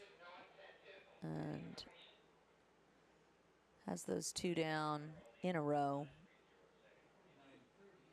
A little bit of a touch at the top pole there, but that one stays up. Gets around A, but B comes down. We actually haven't seen A really come down at all, but we have definitely seen the front pole of B.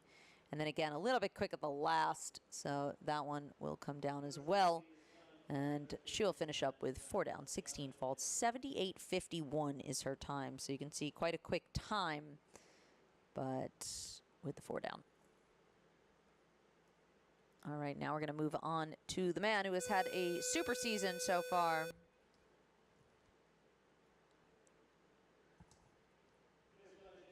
And it is Jacob Pope and the Highway Group's Highway FBH. 12-year-old stallion by Plot Blue with the Cornet Obolinski mother.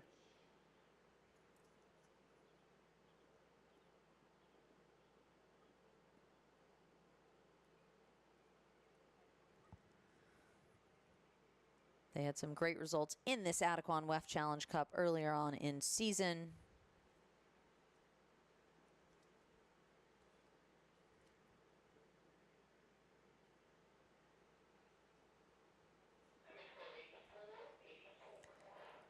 There actually just looked like a little bit of a miscommunication there from Jacob and Highway. I think he was thinking to leave 1 stride earlier, and Highway, super careful horse, just felt maybe a little bit insecure and not loving the wall today. So that will be the end of their outing. Unfortunately, elimination for Jacob Pope and Highway today. 4 left to go in this first round, 12 clear at the moment. It has been an interesting day of show jumping out there. And let's see what the wonderful Carlin van Vennehoff and USA's Lacey Gilbertson can do. Seabrook LLC entry of the 14-year-old mare by Phantomist Muse with the Quasimodo mother.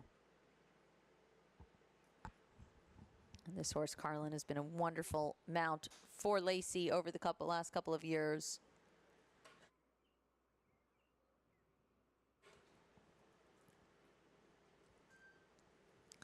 It's by Phantomist, and Phantomist is a horse that I really, really like. Really great character horses.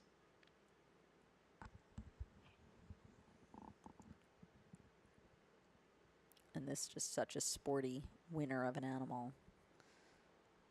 They've had a couple of top international wins together. Horse came through Shane Sweetnam. Little disunited here. Gets the change.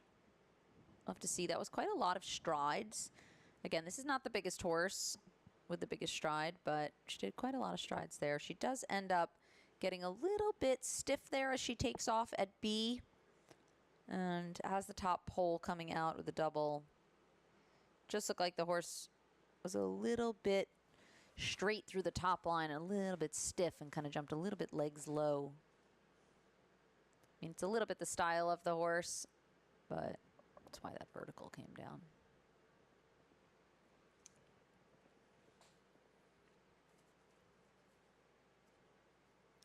Neat back here. Again, we'll keep an eye on her time. Jumps up nice through the last double. She's on the edge with the clock, but we'll take a look. Gallops through the timers, does make it within 80.42, but with the one down, that 4 faults will keep them out of the jump off. So solid round there, but not good enough today. All right, we're going to move on to the first of our remaining 3, and it's Stakan 4, 12-year-old gelding, owned by Aman Equestrian LLC and ridden by USA's Spencer Britton. 25-year-old rider for the U.S., and he is sitting on this gelding by Spartacus with the For Pleasure mother. Former ride of Charlie Janes.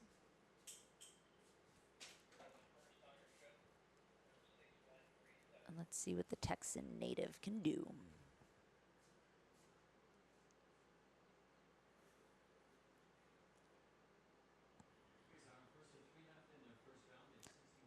Nice up the 6. A little bit direct line there to number 3. Actually, I don't think we saw 3 really come down much today.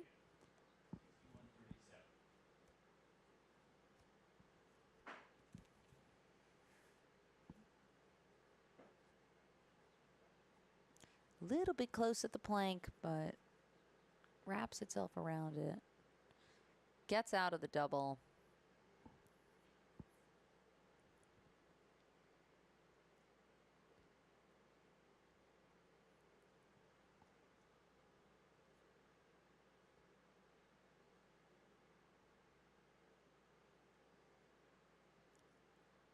Looks good here. Keeps moving on up to the Liverpool.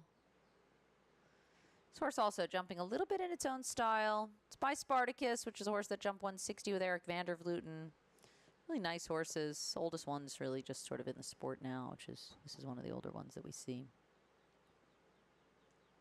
Unfortunately, that difficult B of the double, we saw that come down quite a lot today. Just has the front pole. It's quite short in that double. And that means he will pick up 4 faults, time 78.94. So super quick on the time. But with the 4 faults, that'll put him into 24th place. At the moment, with 2 left to jump.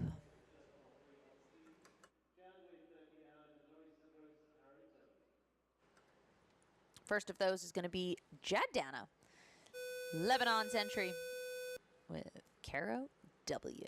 12-year-old gelding owned by Peter Howard and Laurie Sudreau. Former ride of Leslie Burr Howard by Castellan 2 with the Aragorn mother.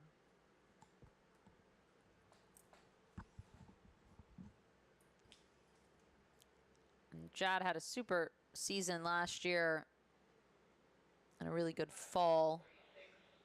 Just been knocking at the door all season here. Just having unlucky faults here and there, but such a great rider.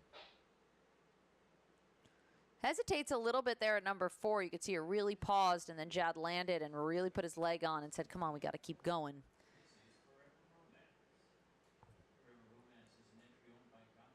Steadies up for the 5. A little bit of a rub at A.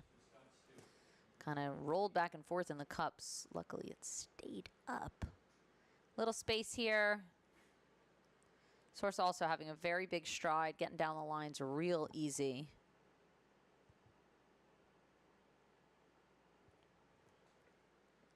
Unfortunately, having the skinny down.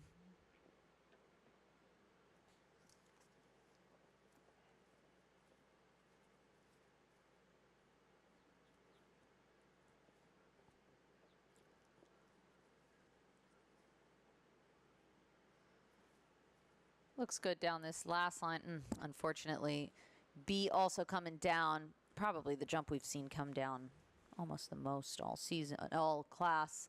And then does have the back pull, the last one as well. So 3 down, 12 faults, 80.74 is the time for Jaddana, but with the 3 down. All right, and now we've made it to our final entry of the first round of this $62,500 CSI 4-star Adequan WEF Challenge Cup. And our last to see is going to be USA's Elise Oken and the High Hopes Farm LLC entry, Bonhomme Richard. 13-year-old stallion by Katoki with the Caprice Bois Margot mother. Elise has had a great season. She jumped clear with a couple of time faults in the 5-star Grand Prix last week with a tremendous round.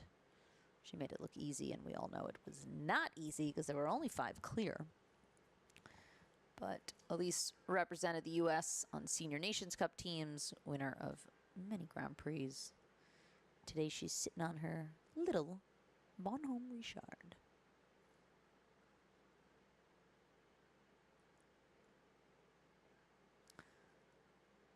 Again, this horse not so big, but very scopy.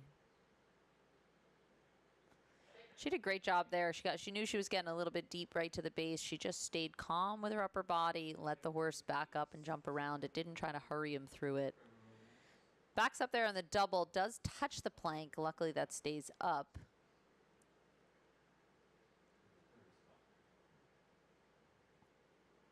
Takes the big one there out of the turn. That sets up the 4 nicely. Then she could even be sitting up and steadying a little bit to the yellow out. But again, she's opened up. Now needs to rein it in for the skinny. Does a good job. Does the steady 8. And now she'll have to turn back neat. She looks fine on the time.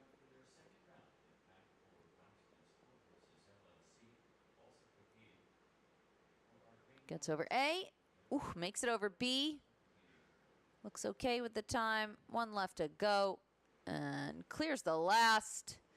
And there we go. That means we're going to have a baker's dozen. So Elise Oken going clear and 13 coming back for our jump off. That does conclude the first round. 13 clear. So saw about half and half. Half in the first, half in the second. But it's going to be a super jump off coming up for this $62,500 CSI 4-star Adequan WEF Challenge Cup. Again, thanks to our sponsor, Adequan, for today's class. And we're going to take a short break. They're going to remove some of the jumps, refresh the ground, and we're going to be back with you guys shortly. Don't go anywhere for more exciting show jumping action coming up for the conclusion of our Grand Prix qualifier. Stay tuned.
I share my life with them. I think we're lucky that we get to do what we do, and I've never looked at it as a sacrifice. For me, being on a horse is the one place I can truly be myself. They do have a language, you just have to learn how to speak it. Remember that they feed off of our energies, and so if you're in a good mood or you're happy, they'll reflect that back. You meet people from all over the world. You have friends that share the same passion for horses, and I think that's something very special. Horses is the only constant thing in my life, and they will always be there when I need it. For me, it's connection. They make me who I am. It's very hard to explain. It's magical. It's just who we are. In one word, it's freedom. For me, it's everything. It goes like this.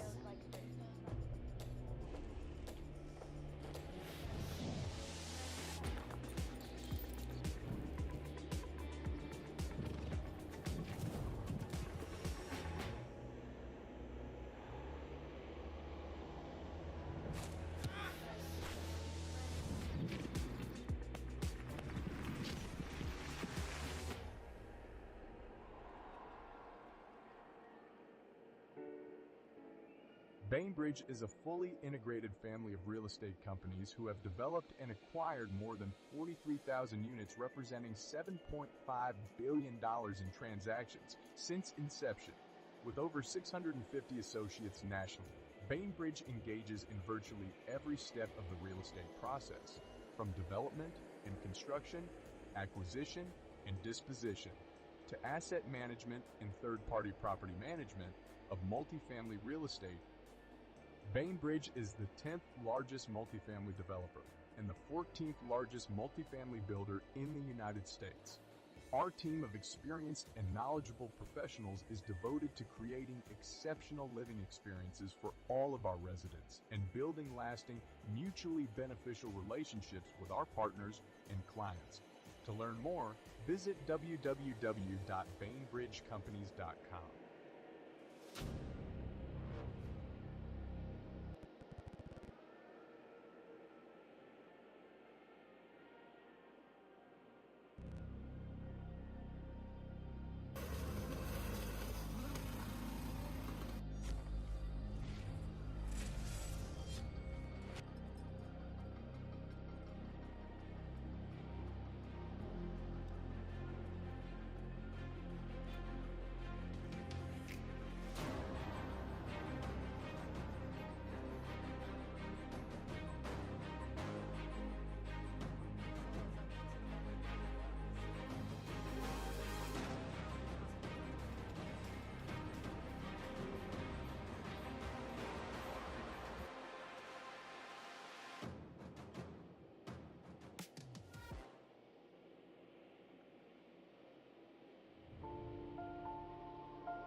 The greatest thing about our sport is not the ribbons, the trophies, nor the crowds. Each and every one of us found this sport because it gave us something we couldn't find before. What our sport gave us was a common love through horses. It forged a bond greater than petty differences and the sting of competition. It gave us community, it gave us love, and it gave us support through the good times and the bad. It gave us encouragement, and it gave us the strength to persevere through the toughest of times. The older we get, the more we realize the importance of one another and supporting one another. We cannot go forward without each other. Join us March 24th at Eye Candy Farm for the Mystery Lip Sync and Talent Show, where you can make a difference in the great community we have built together. We are equestrian strong. We are the Kevin Babington Foundation. Learn more and register on our website, kevinbabingtonfoundation.org. Can Jumper make you a show jumping expert? With Jumper, explore the latest event results, discover top horses and riders, and follow your favorites. Jumper delivers data from around the world, so you're always the most informed. Download now and take the guesswork out of show jumping with Jumper.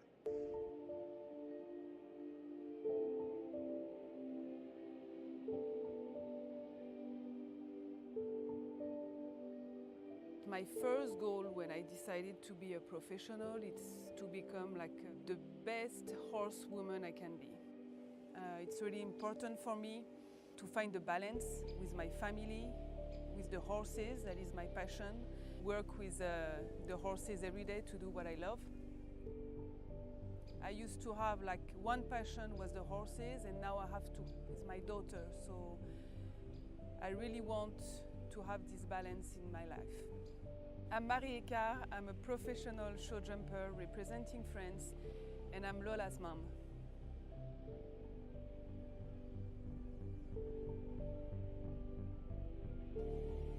Be mindful, be present, turn on your brain. Can Jumper help you find your next top horse? Let's say you're looking for an 8-year-old, competing at meter 40, jumping clear 60% of the time. Jumper lets you find top horses by age, pedigree, or performance. Download now and take the guesswork out of show jumping with Jumper. Welcome to Carlswood, the home of Irish Olympic medalist, coach and international horse producer, Cian O'Connor. At Carlswood, we pride ourselves on the belief that success is reward for effort. Set in County Meath, Carlswood is the home of Cian's industry-leading high-performance centre. The Carlswood system is based on a structured approach to daily routine and meticulous planning to help reach our goals. At Carlswood, Cian and the team work together to provide coaching, mentoring, advice on horse purchases and goal setting. We also facilitate students who wish to progress their show jumping skills while they study in universities in Ireland and across Europe.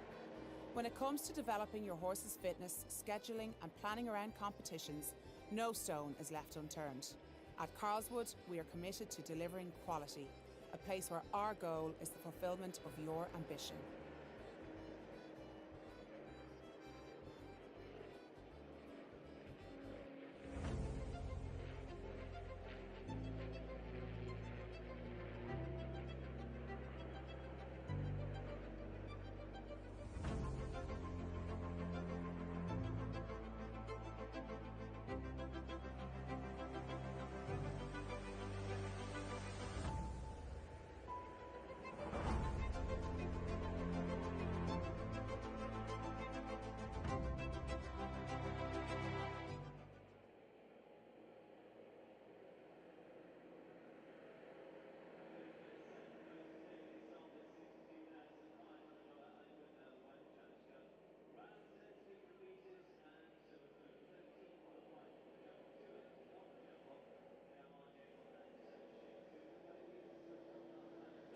All right, welcome back, everybody, to the $62,500 CSI 4-star Adequan WEF Challenge Cup.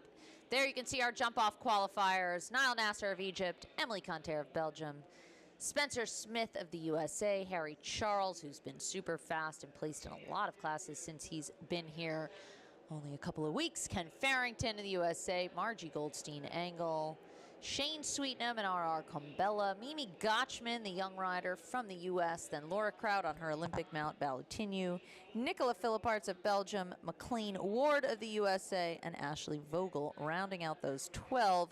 And then Elise Oken is our 13th and final one to qualify. So we've got a lot of top athletes in this class coming up for the jump-off. Very exciting. And looking like maybe Margie will actually be withdrawing from the jump-off, saving her horse for another day. So I believe we're only going to see 12 come back. But the drag is just finishing up. Maybe one other also pulling out of that jump-off as well. So, but it's still going to be top show jumping coming up. Drags are just making their way out. And I'm going to take you guys through that jump-off course. Starts at the original number 4, and then it goes to 3. So instead of 3 to 4, it goes 4 to 3. So it's the wall up at the top, left-hand turn to the teal oxer, long run down to the vertical oxer, 12A and B. Across to 13, which was that red, white, and blue horizontal stripe jumps, the original last jump. We'll see if they do 8 strides. They were doing mostly 9 and 10. In the first round, and then it's a right-hand turn, I believe, inside of the new jump, back on what was the skinny, but now is the Horseware Ireland jump with long poles, regular-sized poles, and then it's a left-hand turn rollback to the original number 2 Adequan jump, which is now backwards, and then we'll see 7 or 8 down to the Mars Oxer at the end. But as you can see, there's our first one coming up He was our original qualifier. And let's take a look at Niall Nasser and Jiminy Cricket.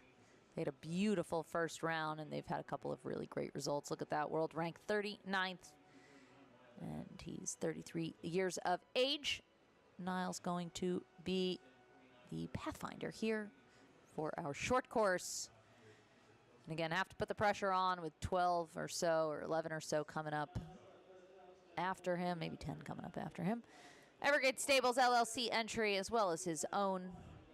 It's the 2011 Westphalian Gelding by Colestis with the Cornet Obolinski mother. Let's see what their time will be. Just looking like he's getting organized, and everyone's going to start off the left, right alongside the in gate. And Niall is off. Again, not a long run after number one. You got to do a short roll back. So I don't think people are going to have too much running speed to begin with, but you obviously want to do as few number of strides as possible. Let's see what he does. Right to left angle. Does the 7.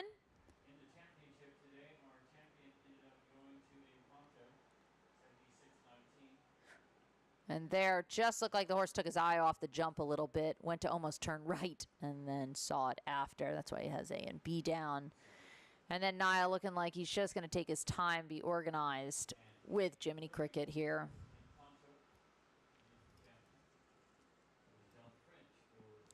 So, just looked like the horse had taken his eye off the jump there, and then kind of screwed up the distance, unfortunately. So, Niall will keep it organized, a little touch at the last, but A and B of the double. 44:20 is their time with the 2 down from A and B of the double, but that was unfortunate because it started out quite quick. All right, second qualifier was, of course, Emily Conter of Belgium with the Stefex Stables entry, Trixie Z. 10-year-old Zangerside mare. Let's see what the 23-year-old from Belgium can do. So Niall did 7, 1 to 2, and everywhere else a little bit hard to say because he slowed up. But 8 faults, 44:20 is the score to beat at the moment, but I have a feeling that will get beat.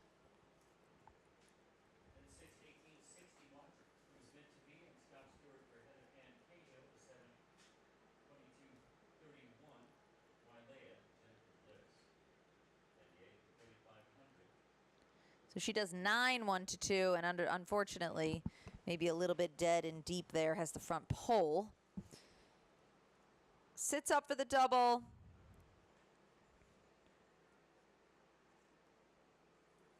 Keeps moving there to that. She will do the inside turn, so let's see what this looks like. She goes inside that Mars jump. It's not a skinny anymore, so you have plenty of space for that angle. And then left-handed turn inside this gazebo. Back on the original number 2. Does easy 7 coming home to the last. 42.11 with the 4 faults. That'll be the automatic leader at the moment. But with the 1 down, she was 2 seconds faster than Niall. But again, she also had an early fault, so probably didn't push the envelope as much as she could have. But that becomes the time to beat and score with 4 faults, 42.11. All right, let's see what USA Spencer Smith can do. And he's sitting on HHS Seattle. They had a beautiful first round. This horse, very big horse, tremendous stride. And let's see what HHS Seattle and the Ashland Farms entry of the 11-year-old Irish-bred gelding can do. By Pacino. Let's see what Spencer can do. Again, big, big stride. So let's take a look at the numbers that he chooses to do and see if he can shave some of those seconds off. But of course, gotta leave the jumps up since 4 faults is leading at the moment. 42.11. Oh, that's surprising. Jumped it easy in the first round, didn't even look twice. Although I will say there appears to be, now that the sun is real high in the sky, it's about 3:20 local time. Horse just looked like he spooked a little bit. There's quite a shadow in front there. So now you can see just taking his time and knows that he's not necessarily going to win the class, so just wanting to set this horse up for the rest of the week. Certainly not worried about the time. So this jump off not shaping up to what we would ideally like to see, but Spencer just training a little bit. Gets right to the base of that. Horse backs off it well. Giving him space here. Just over the front end a tiny bit of that vertical. Over the last, but with problems at the first jump, that means he'll finish up with 8 jumping, 5 on the clock, 60.99. Time allowed, of course, not mattering too much in today's class. At least in the jump off, it is 56 seconds for those of you who are curious. All right, now let's take a look and see if we can get this jump off rolling as it should be. Great Britain's Harry Charles, 24-year-old rider, 13th in the world. Can he set a clear pace on Casco Blue? We're going to know in about 50 seconds. Of course, Harry had a tremendous week last week, winning a class, placing in a couple of the other classes. So, strong start here to his campaign in Wellington.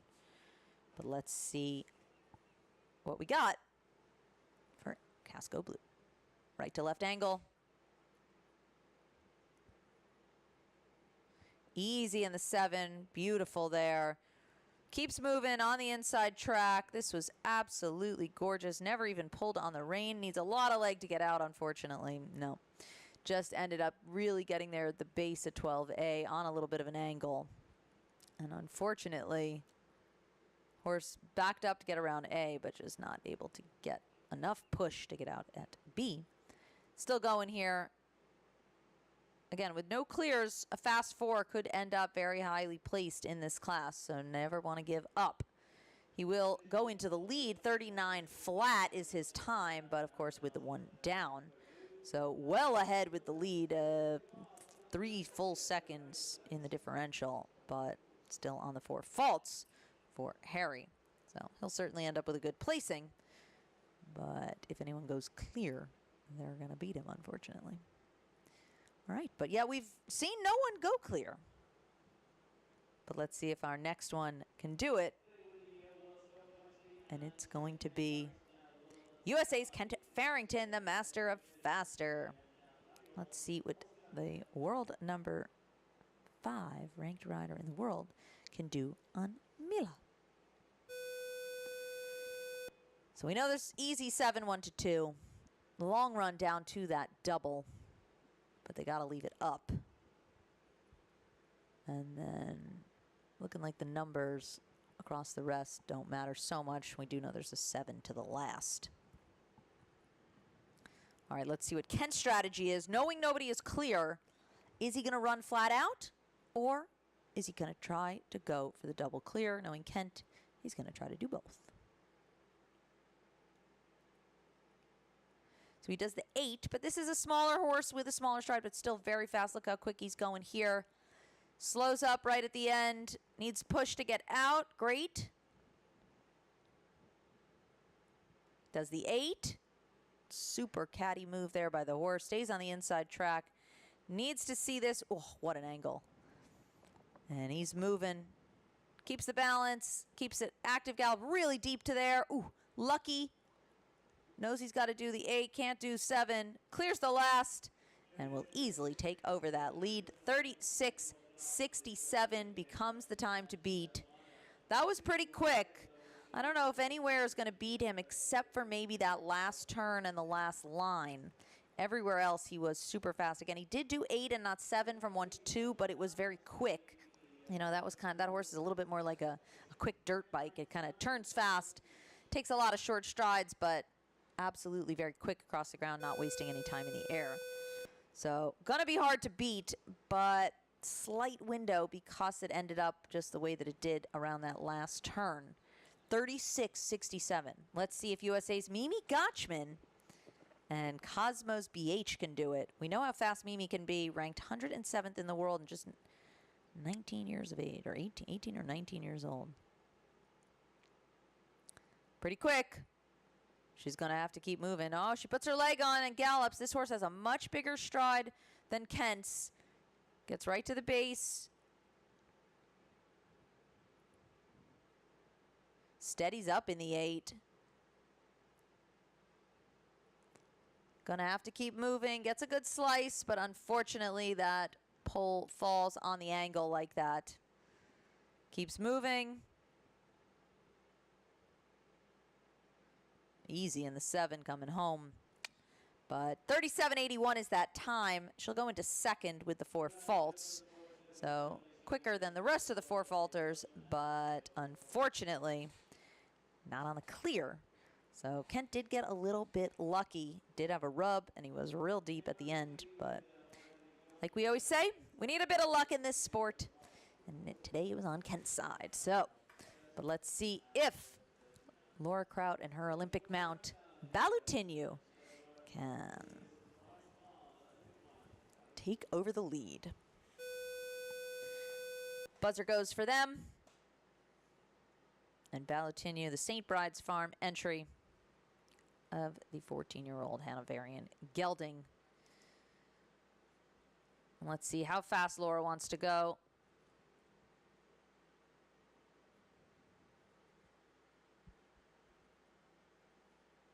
Good shot here.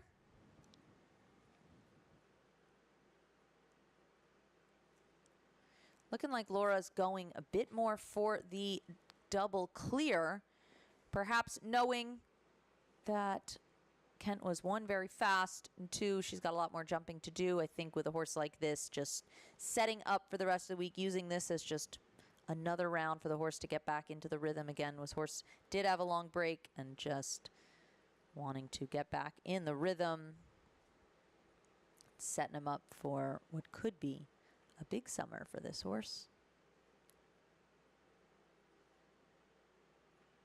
So she's just taking her time, leaving the jumps up. And amazingly, that's going to stick her. If she leaves this up, it's going to put her into second regardless. She does pick up. No, she does not. She's plenty under that time allowed, but into second. So smart move there by Laura. That was a well-seasoned strategy choice to give the horse another round under his belt and not try to catch the very speedy Kent Farrington. And clearly that double clear puts her into second, so she'll probably end up one of the slower of the clears, but with this jump off almost halfway through, we only have 2 clears. Let's see if Belgium's Nicola Philippart can challenge Kent's time of 36.67. Nicola is sitting on his own Derby to Riverland. 24th ranked rider in the world. Of course, this entry owned by Team Philipparts and Pierre Simolai. The 11-year-old Self-Francais gelding by Cannon. How fast is he going to go? I think he's going to try. What do we got? A little bit more direct versus the right to left angle. Keeps going, does the one less than Kent. Puts him on the good angle. Gallops across the middle here. Covers more ground. Steadies up. Oh, real tight there, but it worked out. Does 9. Could have done the 8 maybe. Stays on the inside. Gets a good angle. Gonna need to keep running. Time to beat 36.67. Gets a good shot. Is he gonna catch him? He's right close to it. Steadies up to the last. Not gonna catch him, but great effort. 37.17 into second. So about half a second slower than our leader, but into second for Nicola Philipparts and Derby to Riverland. So solid effort there. Very quick, but Kent was exceptionally fast. Okay. Next up's going to be McLean Ward. So heavy hitter after heavy hitter. Let's see what McLean Ward and First Lady can do. Time to beat 36.67. Robin Cleary-Parsky entry of the 11-year-old mare. What do we got?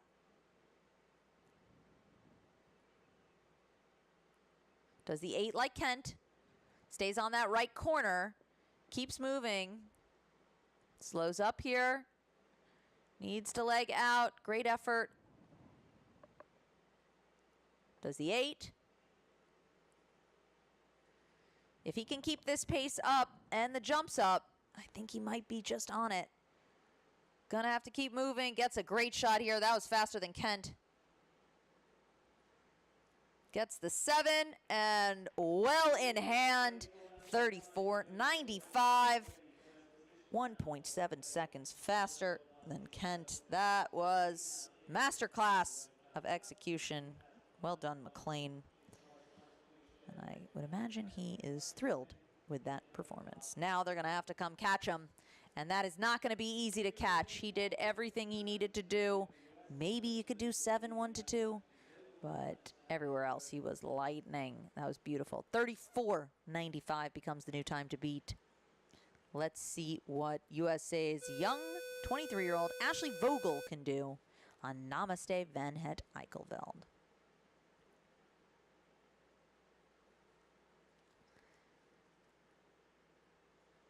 It's the Ashley Vogel owned and ridden entry of the Belgian-bred 11-year-old gelding. All right, what's she gonna do? Time to beat 34.95.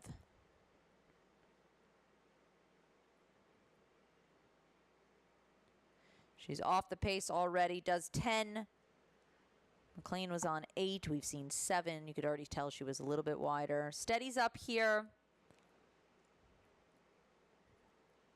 Has a touch there coming out. Stays on the bend there. Unfortunately, front pole of that oxer coming down, so she's going to have to keep moving if she wants to stay up in the standings.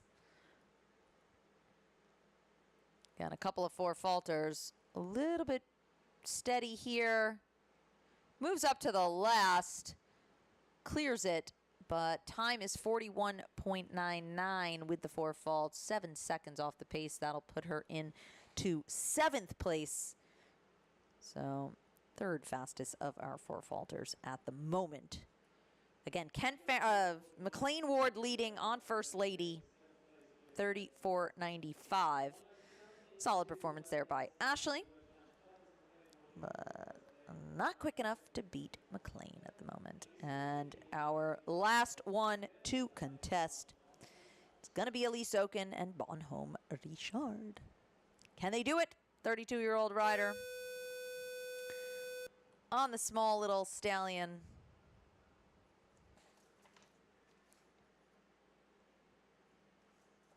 What do we think? Can they beat him? High Hopes Farm LLC entry.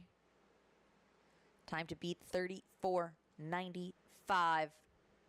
She is going to have to mean business. This horse, such a beautiful jumper. Takes a little bit more time in the air. McLean's is real quick. And he was slicing and dicing as he went. Let's see what Elise can do. Good shot at 1.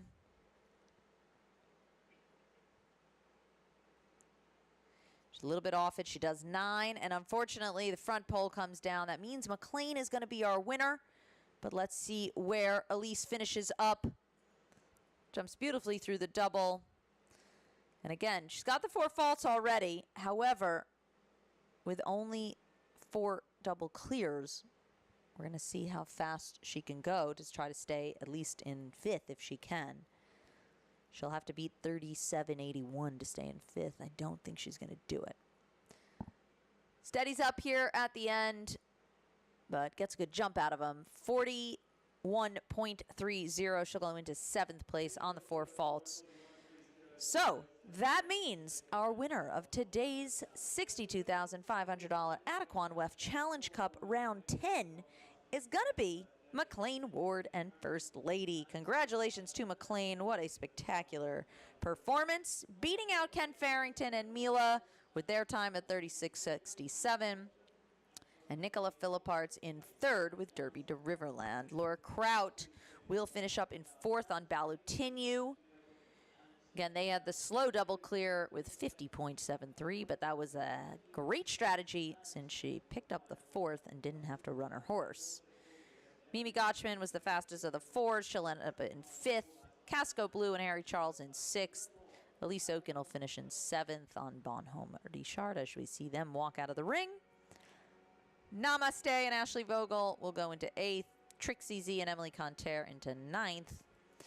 Niall Nasser in 10th with Jiminy Cricket. There you can see the final results. McLean at the top, then Kent, then Nicola. Laura with the 4th double clear. And then we move on to the 4 falters. So this was a super presentation. Very exciting class, of course, qualifier for our Grand Prix, which is coming up over the weekend. And I'll be back with you guys tomorrow for the meter 50 speed for this 4-star week here. Horseware Ireland week 10 at the Winter Equestrian Festival. Making our way through this season. Just waiting now for the prize giving ceremony. And again, of course, thanks to today's sponsor, Adequan, American Regent Animal Health, maker of Adequan, polysulfated glycosaminoglycan, is proud to sponsor today's class. For over 30 years, Adequan has been trusted by veterinarians, trainers, and horse owners, and riders like myself. Visit Adequan.com to learn more. And thanks again, of course, to Dodd Technologies, presenting our live stream. Dodd Technologies is an industry leader in creative design and technology support services for sports, entertainment, corporate, and special events. Visit us online at doddtechnologies.com. And today's live stream is also presented in part with the support of the U.S. Equestrian Federation and the USEF Network.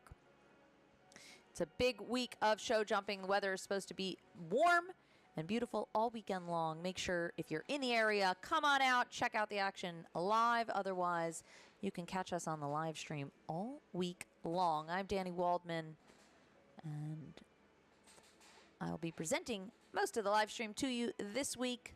I think we'll have Steven on Saturday night. Ashley Vogel will join me on Sunday for the U25 final. So those young riders coming up on Saturday. We're just waiting now for our winner to make their way into the prize giving ceremony. Again, that is McLean Ward and First Lady. Their winning time, 34.95. And there he is, the man of the hour, Mr. McLean Ward. Well done to him. I'm sure he'll be thrilled with that win. He's been itching for one all season and finally gets it. So, heading up towards that Adequan jump for the prize giving ceremony. And a congratulations to our winner, time 34.95, beating out Ken Farrington in 36.67 and Nicola Philipparts in third, 37.17. Going for a little photo op, sun glistening off his helmet. And congratulations to our winner of today's $62,500 Adequan WEF Challenge Cup. All right. Well, thank you guys, everyone. This was a wonderful presentation of this class here at Wellington International. There's our other ones. There we go. Second and third making their way up. McLean first. Second to Kent. Third to Nicola. The men topping the podium. And then Laura Kraut came fourth. There you can see Kent in second with the red ribbon. Going for his prize giving. Congratulations, Kent. 36.67 is that time. Smiling up for his photo op. Almost had another WEF Challenge Cup win under him, but I'll have to settle for second. Let McLean win one. It's a nice friendly rivalry with those two. And of course in third, Belgium's Nicola Philipparts and Derby to Riverland. So, congratulations to our winners. And thank you everyone for listening. I'm Danny Waldman. I will catch you guys tomorrow for the meter 50 speed. They're going to go for their victory gallop. And we will catch you guys tomorrow. Thanks again for joining, and see you all next time.